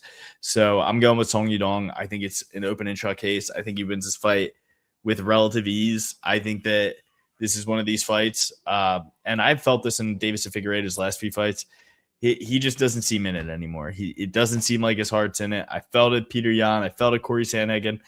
I even felt it in the Montel Jackson fight. I believe I had Figueiredo in that Montel Jackson fight, and I thought Montel Jackson won when they were reading those scorecards. So same with the Umar Nurmagomedov fight. It just seemed like he wasn't in it. He's not going to be able to keep him off of him. And Song Yudong is virtually more powerful and better than him everywhere. Probably not faster, but he doesn't need to be. No, I kind of agree with you. I mean, it's kind of just like let's win our money, not bet on Yudong, and if we have a little extra, sprinkle it on Figueiredo kind of pick for me. Extra money. or just I mean, but what's funny though? Henry Cejudo and Davidson Figueiredo, same guy, Eric Albarracin, coaching them up and stuff, and maybe he has some insights for Figueiredo, or maybe he's like, look, as your manager / coach / promoter / best friend, I will get you a main event fight, and we will fucking get a main event fight and get main event money. Now we're gonna have to go to Macau and lose the Song Yudong. It could literally be that, right? Kush, man, I couldn't see Kush. I really couldn't see, man. Yeah, I mean, and fuck Jason Herzog for not just calling it a no contest, really. Because he started the round and then had the doctor come in. He did that, and it took advantage of the chaos of the situation where fuck Henry for not just staying down and it being a no contest, saving us all money. Who bet on him? Yeah, 100%. I have a recommendation for the PPP audience here, and if any of you guys are here, shout out to you for sticking around. I recommend the movie Obsession. Horror movie. No. Horror movie just came out. Luke, let me give you a little taste. Let me give you a little synopsis, a little spark notes. Please do. This guy, he's like a nerdier guy. He can't get any chicks. He's in love with this girl in his friend group. He doesn't know how to tell her. He's too scared to tell her. Every time he's about to tell her, he shells up. He gets a wish, right? Makes the wish. He wishes that she would love him more than anybody in the world. And she starts going mad, like absolutely madly in love with him. Like starts going insane, so obsessed, like he's waking up in the middle of the night and she's staring at him. Like all this crazy shit. And it kicks off, it gets crazy. It's a fun movie. I honestly, I I got this recommendation from somebody. I was like, I'm not really into horror, but I was intrigued by the trailers before he even said anything. He said, this woman deserves an Oscar for this movie. Her acting in this movie was so good. Luke, when I tell Mia you, Goth? no, it is not Mia Goth. I've never seen any Mia Goth movies, but I think she's the best actress. I hear great things here. Let me I've look seen up clips. I've seen Instagram reels of her like in scenes, and I'm like, oh, this is the best actress. So yeah, I don't even need this to see the girl's movie. name is Indy Navarrete. Ooh. Now, personally, I think I agree. I think she should win an Oscar for this movie. She did fantastic work, had me on the edge of my seat. Laughs, fears, terrors. I'm gonna watch it. Okay, don't spoil anything. I'm gonna watch it. It was great. I'm not gonna spoil Where anything. do you watch it? Where do you find it? Oh, I saw it in the theaters, baby. I got myself a big old large movie theater popcorn, some bunch of crunch. Okay. You know, it's fresh. It's fresh off the presses. That's why I thought it was important to tell everybody, watch this movie. Some of the best acting I've ever seen from the woman. Some of the other acting isn't as good, but the woman in the movie is amazing, chilling, hilarious. 5 golden bags of popcorn for me. 5-bagger, and I'll throw in a little ghost because you said it was spooky. Yes, a little ghost keychain.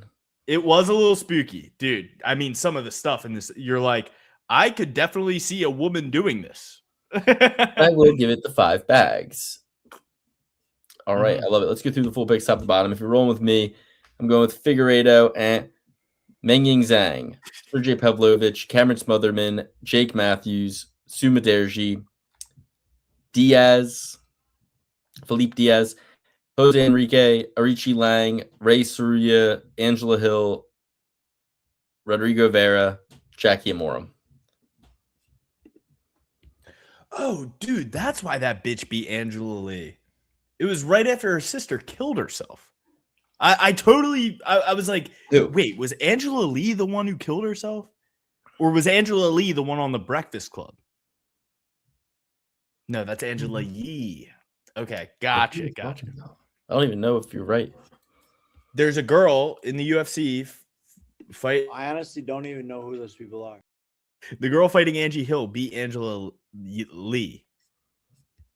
Okay. Yeah, bear with me here. Angela Lee's sister committed. You know. Yeah. Yeah. And then that's why she lost. I believe so. It was the same year her sister did herself in. That's yeah. So anyway, go through your full picks top to bottom. Oh no, her sister passed away directly after that fight. Okay, never Okay, mind. so it had nothing. Blood sacrifice. It had nothing to do with it. Maybe the tensions were high. I don't know. Okay. Or maybe she sacrificed her to come back on top. I don't know. I'm going with Song Yadong Dong Dong. Mengying Zhang. Sounds like some fucking special effects in Looney Tunes right there. Sergey Pavlovich, Cameron Smotherman, Jake Matthews, Alex Turbo Perez, Luis Felipe Diaz, Mengding, Richie Lang. Stop laughing. I can't. It's bing, bing, bomb, ba bom, bom, bom, bom, bom, bom, bom, bom, bom. Whoop. Crazy Frog. Come on. Oh, and all you American, your name John Wayne. Mike, hi, I'm John Smith. Nice to meet you. I'll use my credit card. The thing from South Park. Amazing. Great show. Arichi Lang, Luis Garul, Angie Over the Hill, Rodrigo Vera, Jacqueline Amorum. The picks we agree on are the first 3 of the night: Jackie Amorum, Rodrigo Vera, Angie Over the Hill. If you can get through that, then we got Jake Matthews, Cameron Smotherman, Sergey Pavlovich, Mengying Zhang, a 7-pack of Trophy certified picks for you guys. And although we went 1 for 4 last week, Alex had a really great week. So I'm kind of, I had a terrible week. He had a great week. let's meet in the middle and just get all these Shelby certified picks right, and we'll have ourselves a night, guys. We'll have ourselves a Jake road night. Matthews' band actually had a #1 hit. It's called Call to Prayer. Okay. And with that, boom, we'll see you guys later. Love you. Love you guys. Thank you so much for watching. We appreciate it. And enjoy the fights. Maybe I'll be in the Discord this weekend. If you want the open bet sheet, go to the Patreon. You're lucky I didn't put anything in last week. First time, long time in Aruba. Went radio silent. But we'll be back. In this episode, dude. I don't. Goodbye, everybody. We love you.